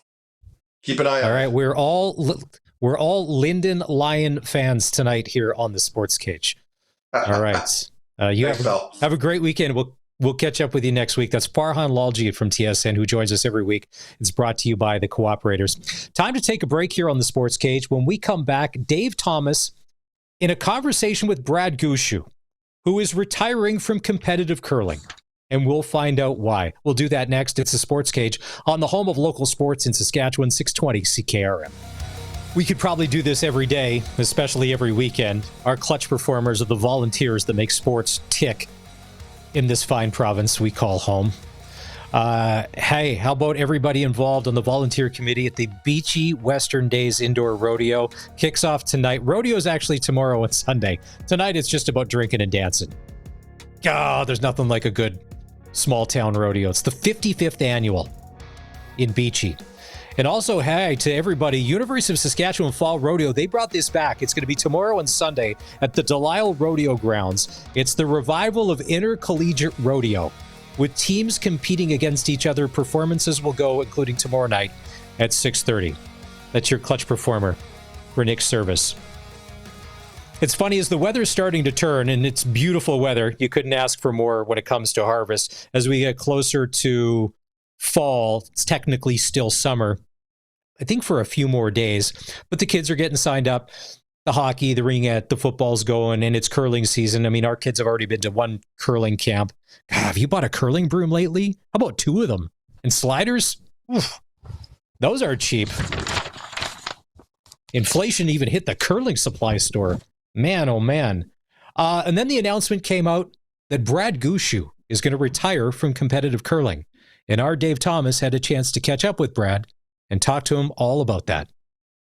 So pleased to be joined on the line by the quitter, curling legend Brad Gushue, who announced his retirement yesterday. Brad, thanks for doing this. Why was now the right time to make the decision? I think for me, as I said yesterday in one of the interviews, you weigh the pros and the cons. And the pros are obviously hanging out with your teammates, playing big events, getting the practice. Like, I still love the game. It's all the other stuff that, over time it starts to go, tip in the other direction. The training, the time in the airport, the time away from your family and friends. And really that's what it comes down to. But there's also a part of me that, I am 45, so I'm not young, but I feel like I'm young enough that if I wanted to try something different, I still have some time to excel at that. So that's really what, made this decision, come as early as it has and this early in the season. And, but I'm looking forward to it. I still love to curl. I still love to compete. And certainly when March or April comes and we're done, that's the thing I'm going to miss the most. So I'm sure you've been hounded over the last 24 hours. What's next for Brad Gushue? I'm not 100% sure. I think that's kind of gives me enough confidence to know that this decision is the right one for me and it's the right time to do it, because I don't have a fallback plan or a plan B. I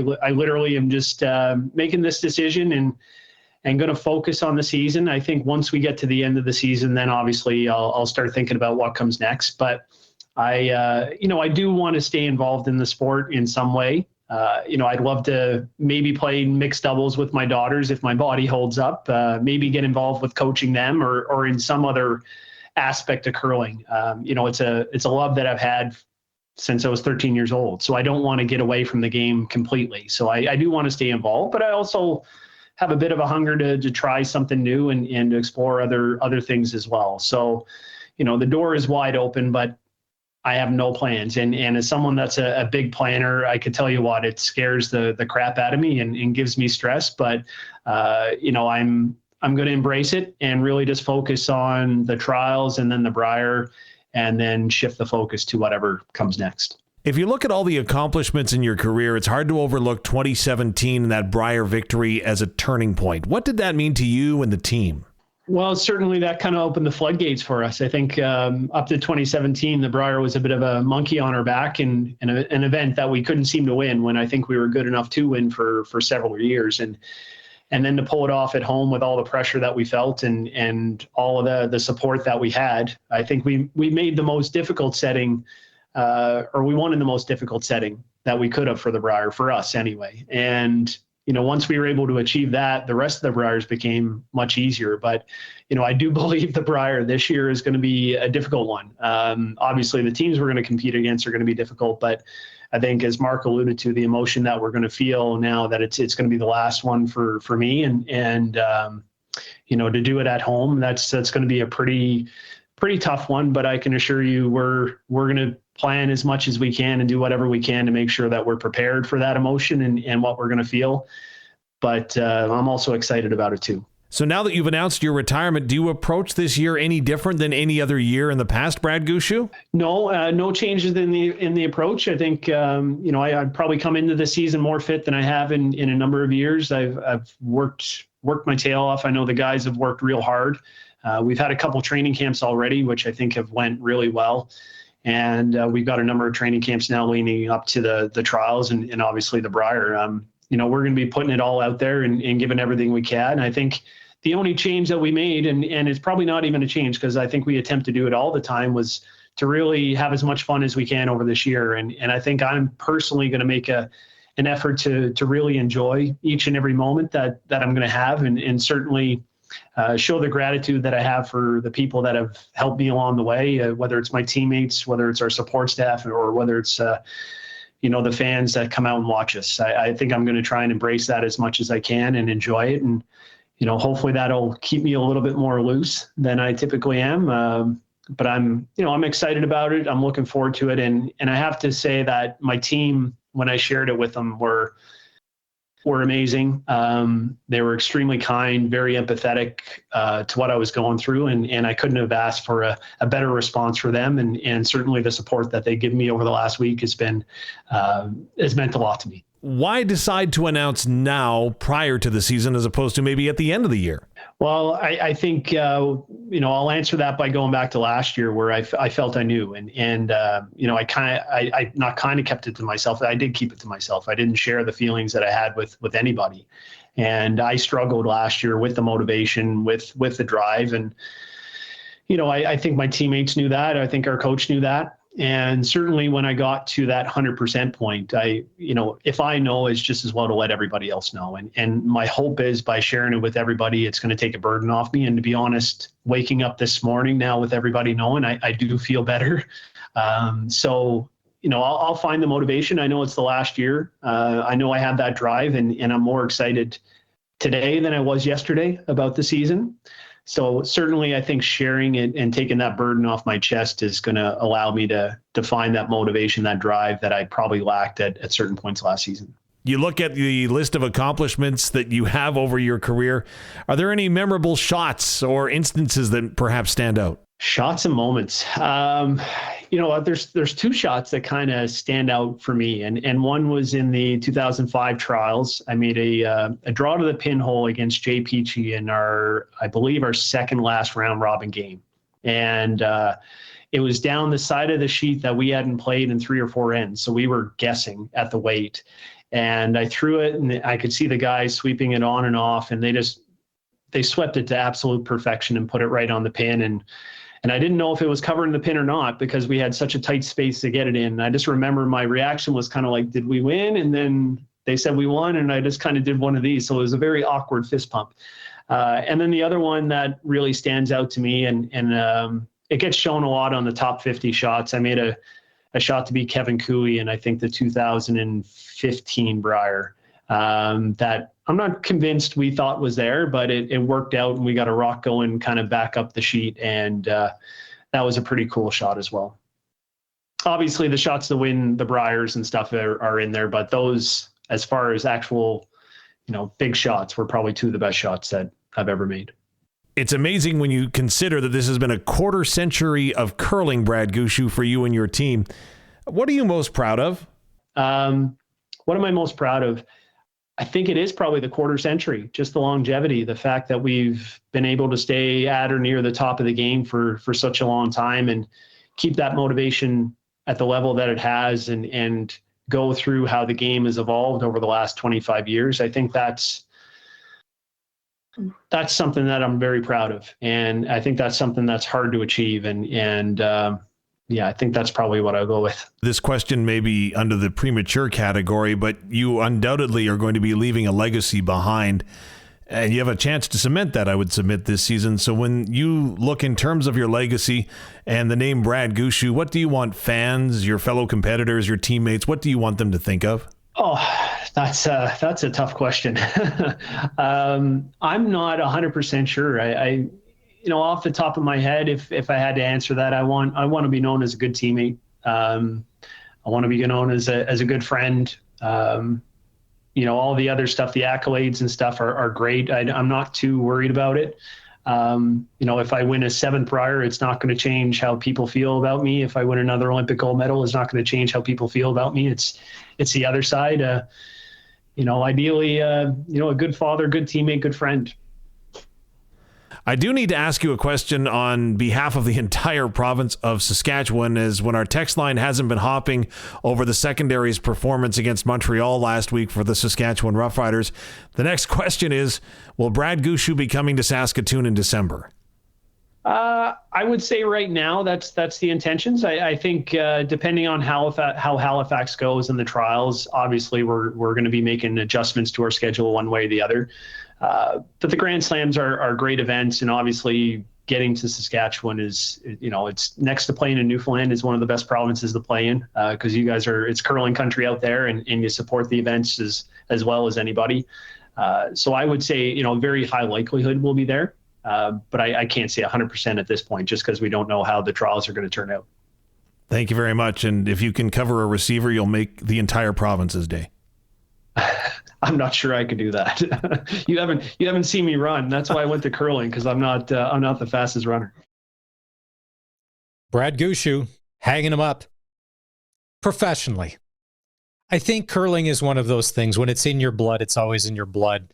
I think you'll always do. But one thing I do know, when Dave asked him, if you come to Saskatchewan, Brad, I'm pretty sure no matter where you go in Saskatchewan, you won't pay for a drink when you get to the bar. Somebody will probably buy the first and the 10th round, if there is one. That's on us, because you know what? It's been a pleasure to watch. Time to take another break here on the Sports Cage.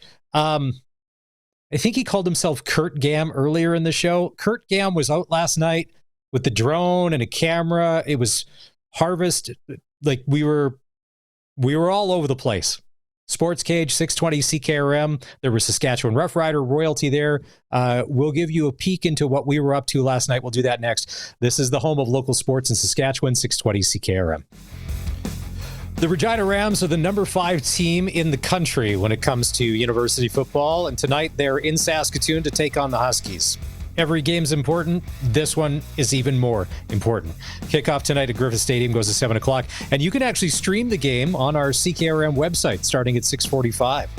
CFL tonight, doubleheader, Montreal at Toronto. That will get going here in about 15 minutes' time, and then the Lions are in Calgary to take on the Stampeders. That's a big game.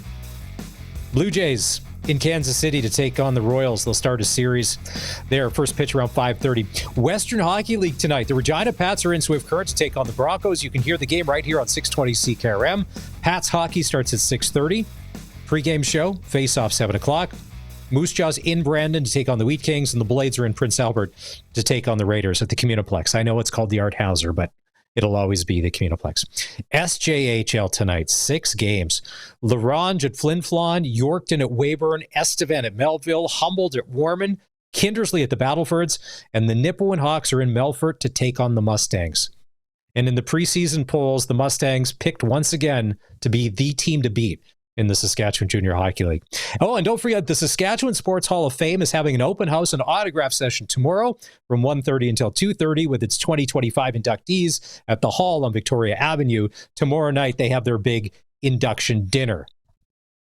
And it's a star-studded lineup if you're going to drop by. Best part about the Sports Hall, it's free to get in. You can take the kids if you want. It's Maz doing the Sports Cage today for Barney, along with one of the double C's. Curtis, there he is. So we were all over the place yesterday. Literally and figuratively. We were all over the map. You heard the show is all over the place. You were on a road trip. 620 CKRM. What have we been doing this for 3 decades? The country cookout. When people are either seeding or harvesting, we go show up on the farm, bring the food, the entertainment, the personality, turn it into a bit of a party, give everybody a little break from the action. Yeah. And last night, where did you guys end up? We ended up in just kind of like in the Richardson area. We went to the Sloan farm and we're hanging out. And we had some friends from the Riders come. So we had like Craig and Cliver and like Nick Mazurek and all that jazz. And we also had Roland Milligan Jr. come and and Malik Carney. And we're hanging out on the farm and just kind of doing our thing. Like the country cookouts are kind of a cool thing to go to, where we bring we bring some food from Nikki's Cafe on the stream right now. There's some shots of it, but do we have the picture here? Because when I saw this, I'm like, all right, there is a picture of everybody, the family involved, and some people from the radio station, and then the riders. And on the very left-hand side of the picture, you see Malik Carney, and look at the size difference between Malik Carney and everybody else. I mean, everybody looks big in football equipment. You see him at the stadium, you see him on TV. But if you see this picture, he's a giant. He's towering over everybody. Yeah, and if you think he looks big there, you gotta pull up the picture of him beside Gloria. Gloria Evans. Yeah, Gloria.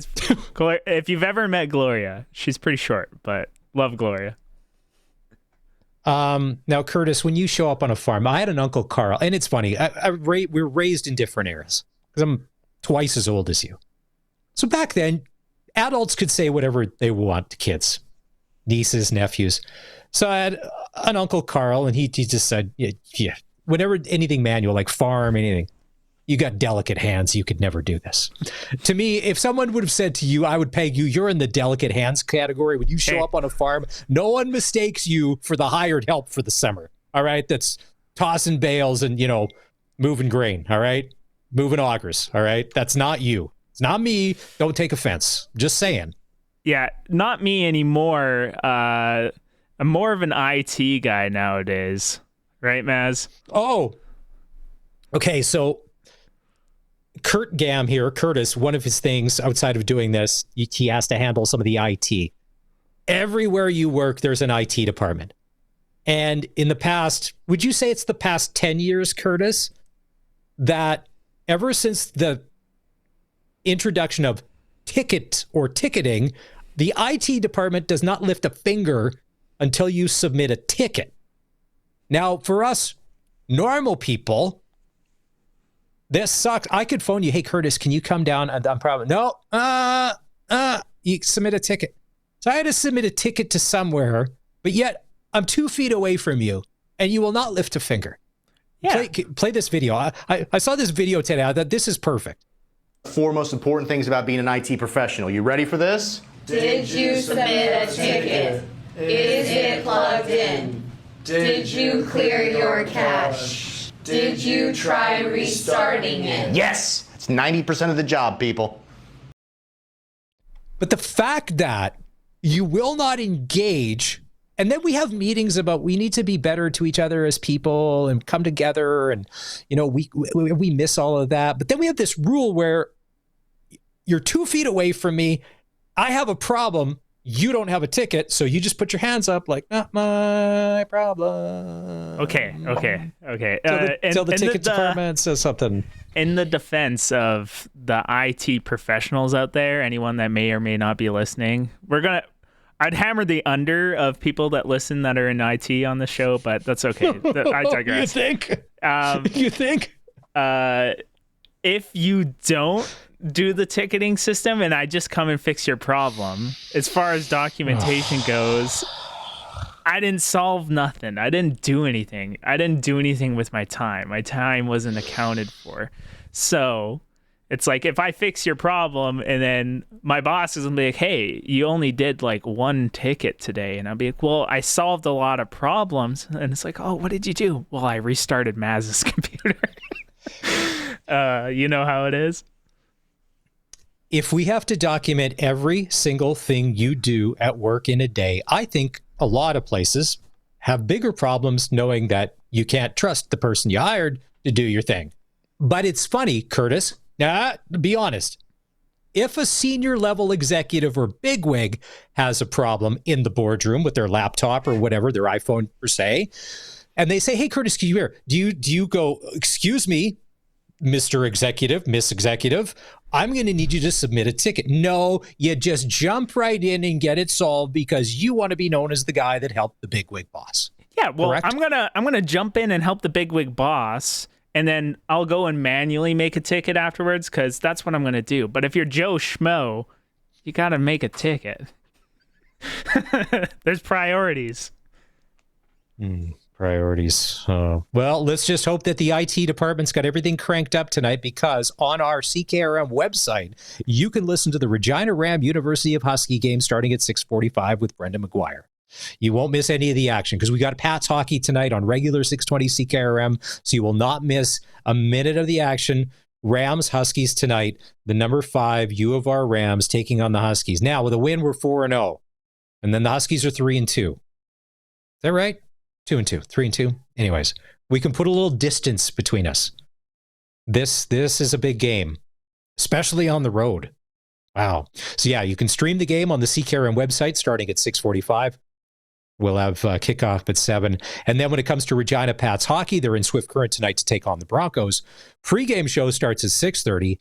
Face-off at 7 right here on 620 CKRM and on our CKRM app. Time to take another break. Final hour of the show coming up. Next, Dave Thomas, voice of the Riders. I would love to know how many times he got asked in the last 6 days, hey, Dave, what happened last week? What happened against Montreal? And then we'll look ahead to the CFL this weekend. It's the SportsCage, home of IT professionals in Southern Saskatchewan on 620 CKRM. Final hour of the SportsCage on this Friday. Thanks for being part of it. If you missed any segments of the show, you can always go back and listen on demand. Our SportsCage podcasts are on Apple, Spotify, and Amazon, or you can just go get them at sportscage.com. It's Maz in for Barney today. Prairieland Rentals text line 306-936-6262. Thank you to everybody that has been texting in that is harvesting. Mike is doing canola by Speedy Creek. Thank you for the video, Mike. It's a good thing the premier of the province is making the trips, getting these canola farmers. We got to get paid some fair dollars. And also, let's see here. We got another one. Who is this? Jerry harvesting canola near Shaunavon as well. So thank you. Forecast looks good for the next 5-6 days. Sunny, warm, dry, 25, 26 degrees as people are getting the croft off. If you want to fire in, you want something to say, question about what's happening on the cage today, who's playing tonight, where. Like you've got the Regina Rams on CKRM2 on our website, taking on the U of S Huskies. Pre-game show 6:45, kickoff at 7. And then Regina Pats Hockey makes its season debut tonight on 620 CKRM. Pre-game show at 6:30, and we'll go face-off 7 o'clock. They're taking on Swift Current. Let's bring in Dave Thomas, voice of the Saskatchewan Roughriders here. And I would love to know, Dave, in the past 6 days, how many people have approached you and said, hey, Dave, what happened against Montreal? Like, what went wrong? Yeah, Dave, What happened against Montreal? What went wrong, in your opinion? Well, it's an interesting thought in the fact that nobody really is asking what went wrong because, you know what, it was a 3-phase, and I don't want to say collapse, that sounds really drastic and dramatic, but all 3 phases struggled at various times, and you couldn't get a connected football game out of the Saskatchewan Roughriders, and that's what happened. The bigger question that I've had this last week is, how concerned should I be? Ooh, that's the more difficult one. Yeah. I've had some time to think. We're still 10-3. I'm back to feeling a little too good about ourselves. It takes now, I'll preface this. Montreal needs to go in tonight and put on an absolute clinic against Toronto. And I know it's Toronto and all of that, but they have to win because last week can't be a fluke. If the Alouettes turn into, well, they've won 1 of their last 7 games, and that 1 game was against the Riders. That will make me feel incredibly bad as a Rider fan. You know, you can't base it on those results because you're just going to get yourself wound up into a tizzy if, well, they did this against them, and then against us they did this, and then we did. That's just a hole that you're going to fall down, and it's really, really, really, really tough to recover from that.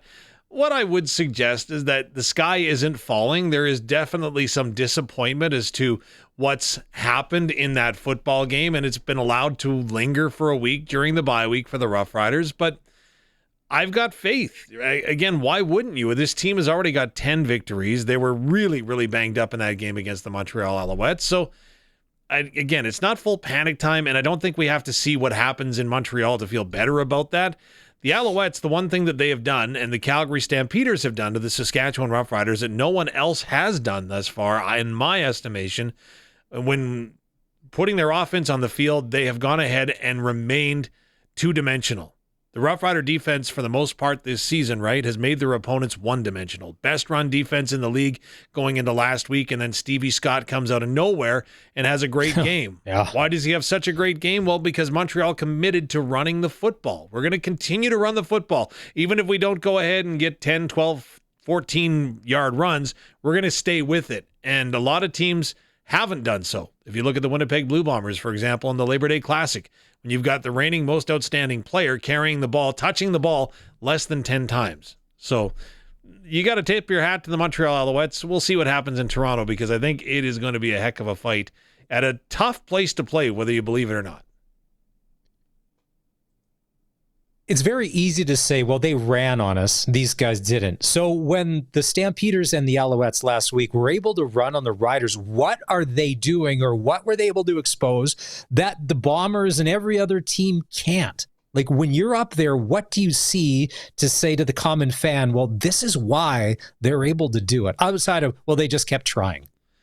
You know, my untrained eye was this a physical thing, right? Are the Roughriders being physically beaten? And what Luke pointed out to me was that the team seemed to be out of phase. And I think what Luke was kind of mentioning when we were talking about this off the air is that players were trying to do other players' jobs, if you know what I mean.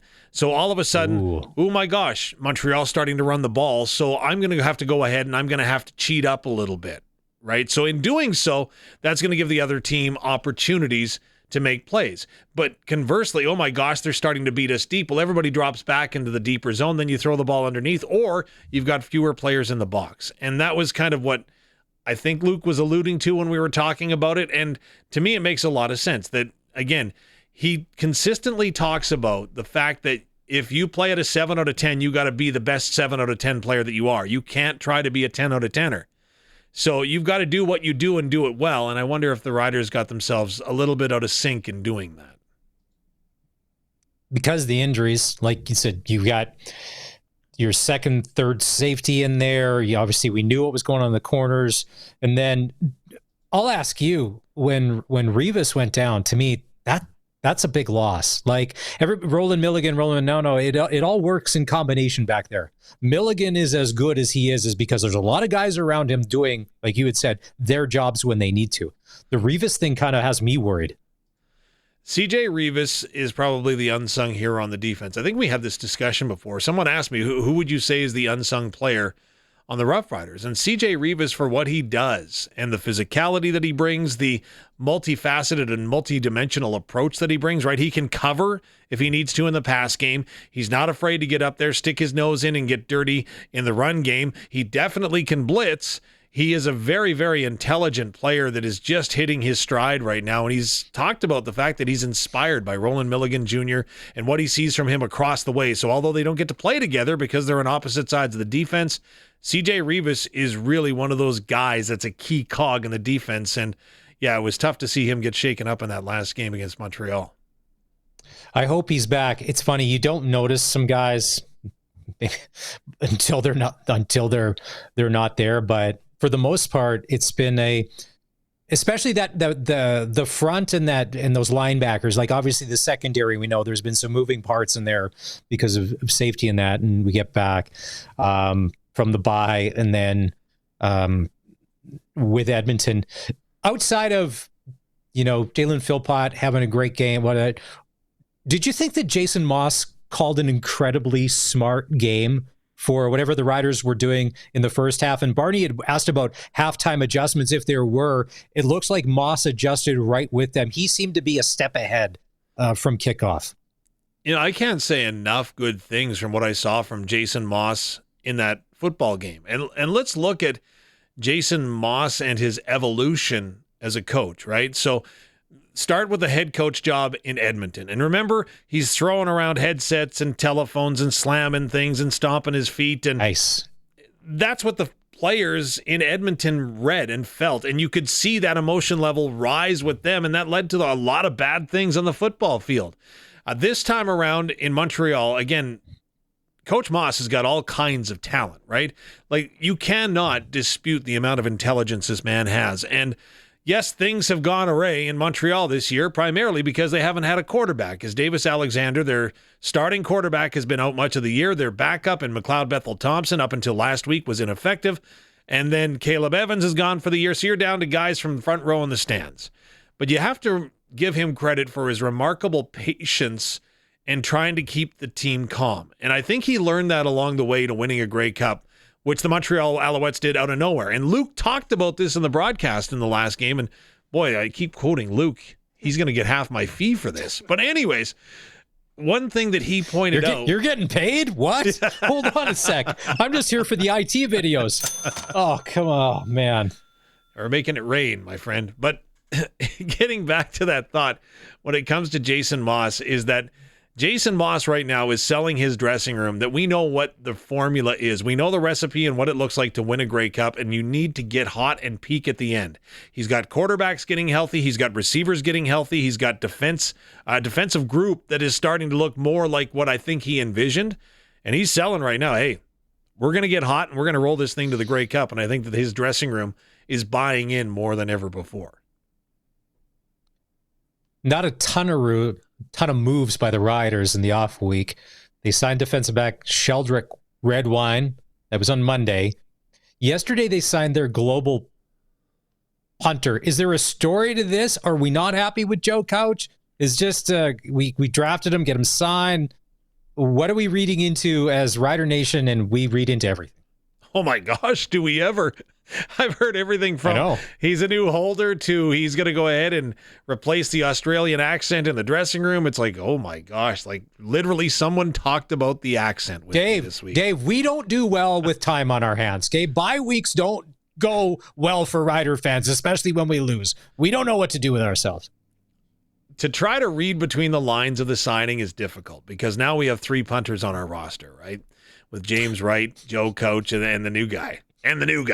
So I don't know how this is going to factor in, but again, I do know that the football operations department are always looking for ways to make the team better. And if they think that they found a way, whether it's that signing, again, you look at any of the players that have been brought in, it's always to make the team better, and that's what this signing is going to do. We'll see whether or not the punter is on the field on Tuesday here in Regina when the team goes back to work. Could you imagine Kent Majeri? If he's dreamed up a play where all three of them got on the roster and then all three of them ended up on the field. I would love to see, because that would be like a first in Canadian football. The triple punter blank to be like the Riders, 3 punters and a Grey Cup championship in 2025. Talking about the games tonight, it's underway. No score first quarter. Argos are driving. It's funny. I was talking about McLeod Bethel Thompson. The Argonauts sacked him, and then the Argos are on the move here with Jared Dagey. Do you think that Ryan Dinwiddie is he's a good enough coach because he's had to do plug and play so much in the past 3 years because his roster gets raided, they have injuries, that he can get guys ready to play that maybe aren't ready for prime time because of who he is as a guy leading that football club? I know there's an immense amount of respect around the Canadian Football League for Ryan Dinwiddie, and not only does he lose players from his roster, he loses very talented coaches, one of which, of course, resides here with the Saskatchewan Roughriders. And that's no easy task once you get that chemistry. And that's the big word, I think, right now in coaching staffs, is you have to have chemistry and alignment with what your vision is. And the double defensive coordinator position in Toronto makes me scratch my head a little bit because I'm not sure who's calling the shots. Somebody is. But it seems to be working. And I know with the injuries, and you could sense the frustration at the conclusion of the game last week with the Argonauts when Dinwiddie went running down the sideline, hopping and kicking in front of I love that. That was awesome. A show of emotion. Yeah, absolutely. And his team's fired up. And again, he knows how to win. And like I say, the amount of respect that I hear for him from others across the Canadian Football League leads you to believe that your conclusion is right when it comes down to him knowing his stuff, knowing how to get the most out of his athletes and put them in the right spots at the right time. I was having this conversation with a couple of one more nutso Rider fan than me, and then someone who's a casual. And I'm like, this is great. The Riders' successful season, how this plays out, obviously we want them to win a Grey Cup. But I'm like, careful, because look what happens. Success, everybody wants a piece. Players, coaches, all of that. Everyone is going to pick away like they do, like we've seen with the Argos and the Bombers, that the Riders could have that bullseye on their back if they end up winning the Grey Cup this year. A lot of talented coaches went into putting together the plan to do it. The players were able to execute on the field. That makes them attractive to a lot of other people. This is what success will bring, and I don't know if people have thought about that. Because if they're not under contract, they only play for a short amount of time. They got as much as they can when it's being offered, and that's a problem that I don't think we've really had to worry about very much in these past years. We had 8 all-CFL players on our roster last year, and Jeremy O'Day was able to bring them all back. So sure. I think we've already started to encounter that situation, but yes, you're right. These players are showing what they can do, and I'm all for, getting paid, right? So it's interesting. And again, that's not our job. It's not my job, thankfully, right? If you saw my fantasy football team, you'd understand why me being a GM of anything is a bad idea. But I'll tell you, it's going to be, that's what success breeds, right? Success breeds opportunity.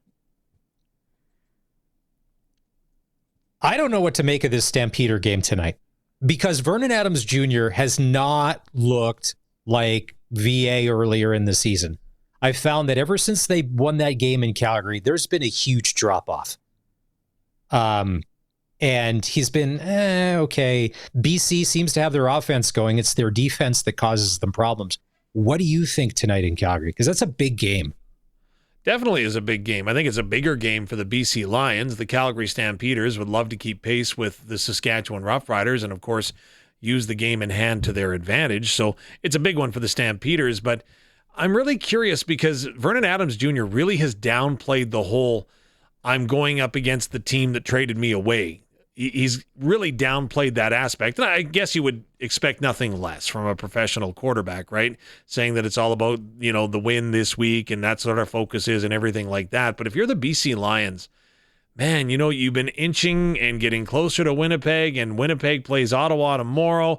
I got to be a little bit scary. And with that defense, they can be so hot and cold, and it's not just game to game or week to week. It seems to be series to series sometimes, and that one's a head scratcher. Mike Benavides is an excellent coach, and I don't know why why all of a sudden people don't think that he is. I get it. It's a results-based business, but come on now.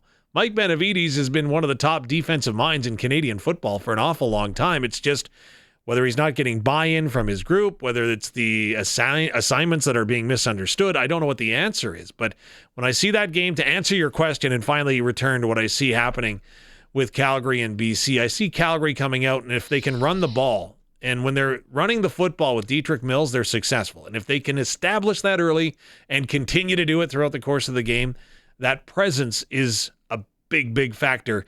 And I'm going to be curious to see whether or not the front four or front seven or however many Benavides is going to put in the box, whether or not they can stop him. And for all the Lions fans that are calling for Benavides' jobs with the coaching cap, you're stuck with him. You can't fire coaches because you got to pay him. You only get so much money, and until that's off the books. So you got to figure out how that works. Darian said the defense is very complicated. You need to be a veteran, and they just have too many young guys that just don't understand it yet. Doesn't make you feel any better, but if that's one of the reasons why there's been so many busts from time to time. Tomorrow, the Winnipeg Blue Bombers and Chris Streveler go into Ottawa. They're going to take on Drew Brown and the Red Blacks. To me, Dustin Crum is Rodney Dangerfield. He comes in and he does what he's asked. I think he plays well, but he gets no respect. Farhan Lalji just made a point an hour ago. Does Drew Brown give you more than Dustin Crum with what we've seen out of him plays? Because you're getting a 100% effort. Guys all out, running, throwing. Drew Brown's been inconsistent at times and hurt at others. But he'll get the start. I would lean towards the hurt part more than the inconsistent part. But what I think that Drew Brown brings that Dustin Crum doesn't is confidence. I think the team absolutely believes in Drew Brown. I think Eugene Lewis, when he was deciding that he was going to sign with the Ottawa Red Blacks, knew in his mind that he was going to be having footballs thrown to him by Drew Brown, not Dustin Crum. And I think with Brown back in the huddle, Brown back commanding that offense, the confidence rises, and I think that that's gigantic. I remember that conversation that Barty had with Geno Lewis, and there was talk about the Riders or whatever. So you're telling me that you would have much rather had footballs thrown to you from Drew Brown than a Trevor Harris? Trevor Harris, who's got tens of thousands of yards thrown and touchdowns and completions. Oh, Geno. Come on, Geno. Really? No. Come on. I'm just saying that if the dollars were on the table, right? Okay. And athletes aren't dummies. They know the situation that they're signing into, where they're going to fall in on the depth chart, so on and so forth. And I'm sure that if Ottawa approached him with the same dollars and said, yeah, Dustin Crum is going to be our starter on day number one, he might have had a different consideration than what he would have had with Drew Brown. Again, Drew Brown has shown in spurts that he commands the offense, understands the defense, and can make receivers good. Because if you don't have a good quarterback, your receivers aren't that good either. I wonder if in that Bomber dressing room, because you see the frustration on a Nick Dembski's face, you see it on a Brady Oliveira's face.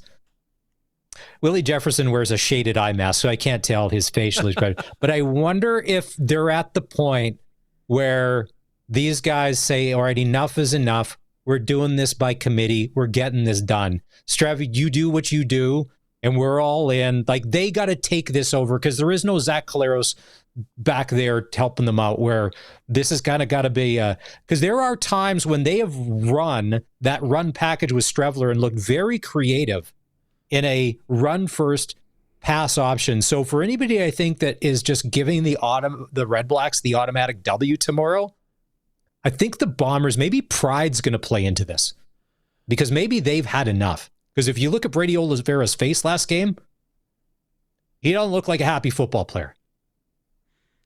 I would suggest pride, experience, and savvy will be the three keys for the Winnipeg Blue Bombers. They've been there, they've done that, and now it's going to be on the coach to see whether or not, and I'm not just talking Mike O'Shea, I'm talking about the new offensive coordinator, even Jordan Younger, who I've got all the respect for too, right? Jordan Younger, you talked to Trevor Harris about him. The two of them were teammates at one point, but Trevor Harris says Jordan Younger is an amazing defensive mind, but you've got to go ahead with all the injuries that Winnipeg has, both sides of the ball, right? you've got to go ahead and you have to get the most out of your athletes, whomever the athletes are that are on the field. And right now, I think that the Winnipeg Blue Bombers are struggling a little bit in finding that sweet spot with Chris Strevler, right? We know he can run the run-pass option, but we also know that he can throw the football if it's in a certain situation. So I'm going to be very curious. That's what I'm watching. But again, I'm not counting Winnipeg out. I'm not counting BC out. Maybe I'm counting Edmonton out. But that's just a maybe. Just whoa. Because Edmonton is the one team that scares me because we go there next after the bye. Mm-hmm. And Edmonton's playing decent football, run game, return game. Cody's just doing enough Cody to get them by. Like I say, he's a gamer. He'll scrap. He'll fight. They'll doing it. And the other thing too, Dave, they got nothing to lose. They got to lay it all out on the line. And to them, they're already playing playoff football. That's what worries me is their carefree attitude of, all right, we got nothing else. Well, similar to the BC Lions, though, I'm not counting out their talent. I'm not saying anything about the football team. What I'm telling you is the numbers, right? Look at the season series and where they're at. Now, of course, they have split with Calgary, right? They did that split over the Labor Day weekend. So, okay, that looks a little bit better. But BC, for example, right? BC has already lost the season series to Winnipeg and Calgary. And again, Edmonton is starting to fall into that trap with where the season series are at and how things are going to go. They dug them a deep hole. I give them full credit for coming out of it and not giving up. But can you get out of that hole? Because you got to pass a lot of teams in the West, and the Eastern crossover isn't looking as cinched up as I would suggest that it was even 2 weeks ago. There probably won't be an Ed Hervey mea culpa anytime soon for how this thing started. All right, before we go, it's Friday. There's a lot going on. We'd like to maybe just go off the rails a little bit. Who do we have to give a birthday shout out to here? What's going on? I know you've got obligations. No. We got a great Rider fan that is celebrating a birthday, and because we're on a bye week, can't put the message up on the Maxtron. So up in Saskatoon, Annette Stesick. Oh, here we go. I'm not going to sing, though. Curtis, could we have picked the slower version of Happy Birthday? Yeah, Annette? Curtis. Curtis. Wow. Anyways. Now. Oh, don't group text. I will group text you to be like, this is a bad choice for happy birthday. Annette Stesick up in Saskatoon getting set to cheer on the team in green tonight at the homecoming game at Griffith Stadium because she's got a running backs coach to watch. So Annette is celebrating a birthday. Have a very happy birthday. Hopefully you get some downtime. I know you're helping with your daughter Amanda and her 1-month-old. So a fun time for Annette up in the Bridge City. So Annette, have a very, very happy birthday today. It's one thing to get a birthday shout out on the radio. It's another thing to get a birthday shout out on the radio from the voice of the Saskatchewan Roughriders, Dave Thomas. Real quick. Nothing Monday. Team is back on the practice field Tuesday. Yeah, team will return to work on Tuesday, head to Edmonton on Friday, and then we play the Elks next Saturday. Ooh. Thank you very much, Dave Thomas, voice of the Saskatchewan Roughriders. Have a great weekend. All right, we got to take a break. It's a busy night. Oh, we got more texts coming in. Harvest continues. We'll get a harvest update, and we'll talk hockey. Western Hockey League starts tonight. Saskatchewan Junior Hockey League starts tonight. NHL preseason gets going. Did Connor McDavid sign? What? He signed a 25-year deal with the... No, he didn't. There won't be any of that news coming soon. This is the Sports Cage on the home of the Saskatchewan Roughriders, 620 CKRM. The Regina Rams are on the road tonight. They're in Saskatoon to take on the Huskies. Kickoff at Griffith Stadium is going to go at 7 o'clock. You can stream the game on our CKRM website starting at 6:45. Brendan McGuire will have the play-by-play. CFL tonight. 30 seconds left in the first quarter. Argos up on the Alouettes, 6-0. Later on tonight at McMahon Stadium in Calgary, Lions and Stamps. Major League Baseball just underway. No score. Jays in Kansas City taking on the Royals. Western Hockey League tonight. The Regina Pats are in Swift Current to take on the Broncos. And we've got the game for you right here on 620 CKRM. Pats hockey will start at 6:30 with the pregame show. Face-off goes at 7. Elsewhere tonight, Moose Jaws and Brandon and Saskatoon's in PA to take on the Raiders. Saskatchewan Junior Hockey League tonight. There's 6 games to open their season. You've got Kindersley at the Battlefords, Nipawin in Melfort, Estevan at Melville, LaRange at Flin Flon, and Yorkton in Weyburn to take on the Red Wings. And tomorrow, the Saskatchewan Sports Hall of Fame is having an open house and autograph session from 1:30 until 2:30, where you can meet the 2025 inductees at the Hall on Victoria Avenue. On the Prairieland Rentals text line, thank you. Bruce says he's hammering through wheat in Jansen, pardon me. Great harvest forecast, sunny and warm for the next few days. If you need anything, Curtis will be standing by for any IT problem. Curtis, if we get a flat somewhere on the field, are you worthy enough for you and I to hop in the CKRM truck and help go change a tire on a tractor or a combine? I know how to change a tire. No biggie.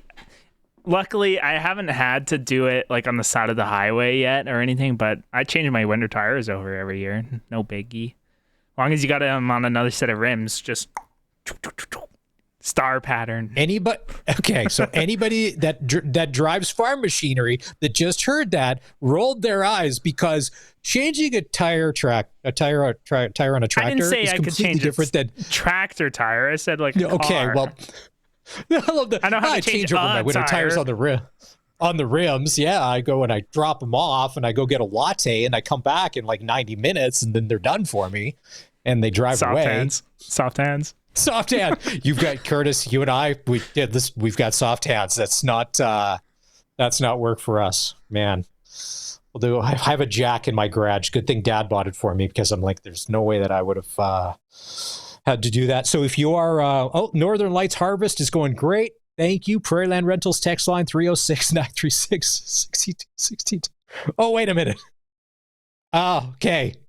I saw that. We're that's very funny. We're not going to rat you out what you're growing, but I got it. Cheech and Chong may want your number later, but I won't pass that along. All right. Time to take our final break on the show. When we come back, James Gallo, voice of the Moose Jaw Warriors, will join us. It's a year in transition for the Western Hockey League, with all the exodus of players going down to the NCAA for opportunity and cash, and lots of it. What does that mean for the Dub? We'll get James' perspective next. This is the home of local sports in Saskatchewan, 620 CKRM. The Saskatchewan Roughrider Foundation 50/50 has got another great prize this week. It's an Oilers road trip. And with Connor McDavid, is he staying? Is he going? This may be the last time you see him in Edmonton as an Oiler. Now, they say that these 2 tickets and a night hotel could be that, or take $2,700 cash, but they could be priceless. If you're an Oiler fan, you can get your tickets right now at riders5050.ca. Let's go out in the Western Pizza guest hotline and bring in James Gallo, voice of the Moose Jaw Warriors. Western Hockey League season kicks off tonight, and it's a Western Hockey League that is kind of a bit of an unknown, and we'll get to that in just a sec. James, how are you? How was summer? Summer was long. It was very long. Lots of time spent at the Ball Diamond, but that's about it. Glad to be back in the rink. How many years now for you calling Western Hockey League play-by-play? This is my 26th year on the broadcast, and it'll be my 20th year as the lead announcer. Wow. And you started back in the day with Rob Carney, correct? Yeah, my first year was Carnes' last year. So in that first year, I probably experienced more than anybody could ever imagine that they experienced, because that was the good old days, right? And then I had the pleasure to work with 2 other guys, and then 20 years later, it's been me. This is year 20 as the lead guy and 26 on the broadcast. I asked the other play-by-play guys this because there are long bus trips. There's some subpar food. There's late nights. There's early mornings. There's all of that. You have a life. You have a family. What keeps the juices flowing, making you say, all right, let's fire this thing up, because it's time to get rolling? It is hard to get out of your system. It is a drug, and it is tough. I love it. I love it. There's nothing better than I enjoy than being around this organization and being around the Western Hockey League. I think my mind loves it. My body hates the bus. They call a spade a spade. It does not like the bus at all. But when you get to the rink on a game day and you kind of go through your routine, and then you get to the booth, and Derek Klutzel and I have been together for 20 years now, and to sit there and shoot the breeze with him and go through our routine. For 20 years, and I've been lucky to call hockey games with one of my best friends, and what's better in life than doing that? So I'm still driving, still going. The Western Hockey League changed last year when the announcement was made that NCAA would be allowing players from the CHL to come. And at the start, there wasn't much, but then there's been the flurry. And we've seen the Gavin McKennas of the world go, and they're getting paid NIL money, and then a lot more have followed. How will this impact the Western Hockey League? We won't know. Maybe it'll show up tomorrow night. Maybe it's going to take a month, 3 months, 6 months, maybe a couple of years. Where do you fall in all of this? Now that the announcement was made, the players are gone, and rosters are set, league starts again tomorrow. I don't know. I think it's still an unknown, right? A lot of guys, as you had mentioned, decided to head down south. Roger McQueen, who the Warriors would have seen tonight in Brandon for the Wheat Kings, first round pick of the Anaheim Ducks. There's a lot of guys that made the trek down south. I think the thing right now is that just like in the Western Hockey League, those players that decided to go that route, each individual player is going to have a different experience. And until they get into their experiences, then word will spread whether it's a good experience or whether it's a bad experience, whether, it's something they would recommend or something they would say, maybe stay here. There's so many intangibles. I mean, I think we're back to where we were, in my opinion, where players just have to decide, what route they feel is best for them. And I just don't think it has settled yet. I think we need to go through maybe a year or two, and then maybe we'll find our new normal. What that new normal is, I'm not too sure, but I do think we will see some players back because they can come back at any point this season. I think that is a possibility. If that happens, that we'll ask them on their decision if they did that. Tyson Nash said in an interview last week with the Spit and Chickless guys, he said he thinks that this will make the CHL teams across Canada have to step up their game in a lot of ways, in not only player treatment facilities and everything that goes along with that these high-profile, rich American colleges have. And he used the example, the same monthly allowance or per diem he got 30 years ago as a Kamloops Blazer, his son was getting the same amount in Lethbridge 30 years later. And he said that has to change. Are you on board with that if it means that there has to be positive changes that make it more pro-player so it's better for them? With my role, I don't think I can talk to specific ideas that could change. I do think I have personal ideas that I think could change for the better. Again, those are decisions that need to be made. I think teams have stepped up. I can't speak for other teams. I can speak for the Moose Jaw Warriors and my time with it. The guys get treated really well. This is a great facility that we play in. The locker room facility is amazing. Even the visitor room, I can say, minus Calgary and Edmonton, show me a better visitors room than what we have here at Temple Garden Center. The fact that how we travel, we have probably one of the best travel schedules, if not the best travel schedule in the Western Hockey League. Our guys, they get treated pretty well. And you know what? That comes with a lot of hard work. It comes with a lot of communication. Our players have always had an open door policy to come in and talk to their head coach and talk to their general manager, to whether it's just to say, how's your day going? Or to talk about, life in general. And I think having those open doors of communication is a big thing for the player. It's a big thing for the parent. I think that's one thing on my side, how I treat my day-to-day operations and how I interact with the players is I have two girls at home, one approaching the age of these players. I am a father, so I understand that how I want to treat these guys the way that I would want one of my daughters to be treated if they were being billeted or if they were away somewhere else, going to school or, if they were playing sports, whether it may be. Again, things can change. Will they change? That's not a question for me. That's a question for guys maybe above, but it's probably conversations that will be had if they haven't already in the Western Hockey League. James Gallo, voice of the Moose Jaw Warriors, joins us on the Western Pizza Guest Hotline. Tonight, they'll kick off their regular season in Brandon. One thing's, James, that with the exodus of talent that went to the NCAA, some of the haves and some of the have-nots became a lot closer. To me, this has made the league more wide open. When Medicine Hat loses 3 pieces of top-tier talent, all of a sudden, the Medicine Hat Tigers, still a good club.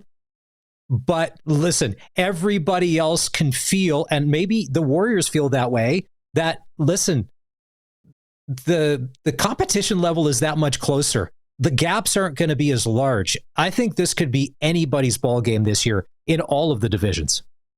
I agree with you. I can speak to maybe, our division and our conference a little bit closer. I think our division is pretty wide open. I would probably still rank Brandon as maybe the preseason favorite for the East Division. A lot of talent up front, some pretty good talent on the back end as well. A brand new goaltender in Jaden Krause, so we'll see him for the first time tonight, possibly in a Brandon Wheat King uniform. There's some other teams in our division that I think want to take those steps. There's some teams that have to, change a little bit because they've had some departures. I think our division is wide open. I think all it takes is a good run to really get a feel to what the division is like and what your team is like. I think when you look at the conference, I think Edmonton would be your preseason favorite. They've got a lot of good pieces from last year's team. There have been some reports that they would get Miroslav Helenka back from the Toronto Maple Leafs. If that happens, boy, they would have a 3-headed monster with their imports with Adam Mieko and Max Kieran. So I think it is wide open. I would agree with your assessment 100%. It makes the start of the season that much more important. Mm-hmm. In the past, you would say, we're on a 5-year plan. When the Warriors won, it was a 4-year cycle. It was a 4-year plan, which they executed and won. With the changes that have happened, maybe that plan is now a 2 or 3-year plan. You know what, Maz? It might be a 1-year plan. You might be, let's say you're 10-5 in your first 15 games, and maybe you've turned that to 15-5 in your first 20. You might just push all your chips in because you have no idea what next year is going to look like if the situation is still the same. So you might have teams that you thought would be sellers at some point this season turn into buyers, and you might have the vice versa as well. One thing's for sure, we know the Kelowna Rockets are going to be a good team by season's end, being the Memorial Cup hosts. Past that, I think you are correct that this has the potential to be a very exciting and very, who knows, Western Hockey League season. He's very easy to like. So if I make the statement that Lyndon Lakovic is kind of the heartbeat of this Moose Jaw Warrior Club and they'll go as he goes, is that a fair statement or assessment? It's not, because I'll say he's very easy to love. And there's a difference to me on that. This is a young man that I have enjoyed thoroughly getting to know over the 5 years that he's been associated with the Warriors organization. He's just got a personality that draws in the rest of the players. He is the captain. Last year, he sustained a lower body injury, maybe could have gone back home to Kelowna to do his rehab. He said, no, I want to be with my team. I will do my rehab in Moose Jaw. And I thought, to me, that was such a leadership move to make. There was a lot of new bodies coming in and out during that time. And Lack was the first guy to reach out to those players to make sure they felt welcome, make sure they felt at home here in Moose Jaw. This community loves Lyndon Lakovic. I mean, he scored 2 of the biggest goals in franchise history in that Eastern Conference final against the Saskatoon Blades. You are correct. He is the heartbeat, I think. This team will go as far, especially in the early moments of the season, that Lyndon Lakovic takes them. He is one of the best in the Western Hockey League. For a guy who's 6'4" and 205 to have hands and feet like he does, it's unique, right? He plays a different game, and he's a great player to watch, in my opinion. The fans here just love Lyndon. He's great in the community as well, so he's been a pleasure to have in Moose Jaw. So Jason Ripplinger has assembled the squad. Mark O'Leary's the head coach. Now, for some people, like last year, there was the Lakovics and the Jaegers and the Younger. There were the names. Who are the names this year that for you so far to pop off the page, or within the next few weeks, Warrior fans may be going, oh, okay, there's a new wave coming, and here's some of the new talent that's been brought in? You know, I'm not going to focus on the guys that I think here in Moose Jaw already know. I think they kind of already know guys like Connor Schmidt and Aiden Ziprick and Ethan Semenuk and Pavel. They know about those guys. I think some guys that fans, as you said, will be, oh yeah, here it comes. Riley Thorpe entering a 17-year-old season, I thought was tremendous last year as a 16-year-old. He was the team's rookie of the year. He got better as the season went on. He played a style that the fans enjoyed. And it's that hardworking, kind of an Atlee Calvert type of style that fans appreciate here in Moose Jaw. Matthew Lajoie, who was acquired from the Victoria Royals, this young man is got speed. He's got skill. I think the more familiar he gets in the Western Hockey League, the more dangerous he's going to become. On the back end, Cohen Williams is a guy that he can play that steady stay-at-home game. He's not going to flash and dash you, but I think as he gets older, the better he's going to become. And to me, another guy to watch is Colt Carter. And at 16 years old, on the back end, this young man has a ton of potential. I don't want to overhype him. I just want to keep him grounded. But this young man had an amazing training camp. He had a great preseason. He plays defense, but he'll frustrate people defensively because he's up the ice a lot, right? He's one of those offensive defensemen, one of those new age defensemen that trusts his speed to get back into the play. But when he's making plays in the offensive zone, Maz, watch out. This young man has got a ton of potential to be very elite in the Western Hockey League. He's only 16. He's got to grow in the league, but he's got a very, very high ceiling. Voice of the Warriors, James Gallo. A couple quick ones here to wrap. Who's got the nicest broadcast booth in the Western Hockey League, in your opinion? Oh, you can't say yours. This is all road situation. All road, hey. In the whole league or just the conference? Let's go league. League. Ours has best sight lines, so we're out of the equation. I'd say my favorite is probably Prince Albert. I love being on top of the penalty box. I've just about got hit with pucks like 3 times in 26 years, but it's awesome. I love PA's booth. Everett's is pretty good. I like Everett. You're kind of in the mix there a little bit. Just trying to think off the top of my head. Calgary's kind of neat. I like Calgary's. It's got a little bit of heritage behind it. So those would be some of my favorite ones, I'd have to say. Those ones sticking out. Those are some pretty good barns, I think, too. If the only thing you're getting hit with in Prince Albert these days is a puck, I think you're coming away lucky. And then our last one here before we wrap, because I did 6 games of Western Hockey League play-by-play. And I didn't experience many road meals, but there were a few good ones. What is your favorite meal on the road or stop, restaurant, whether it be that you look forward to be like, ooh, I cannot wait? For me, for whatever it was, that Earl's in Lethbridge after the game, ooh, that hit the spot.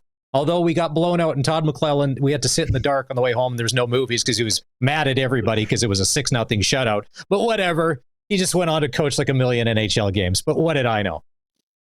I'll tell you, I enjoy when we head, not a post-game meal, but I enjoy when we head out south because, right, when you want certain meals, certain places of the country and of the world do it right. And not to say that this stuff is poor in our province, but to have sushi out on the West Coast is pretty good, right? Victoria's got amazing sushi. Everett's got amazing sushi.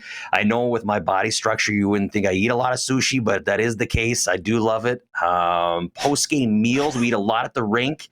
You know what? Louis D, my boy in Swift Current, he's got a post-game meal of pizza and ribs. That's probably more the meal you would accept for a guy with my body structure, and it's fantastic. It's glorious at times. It's like the ribs are amazing, and you just pile it down.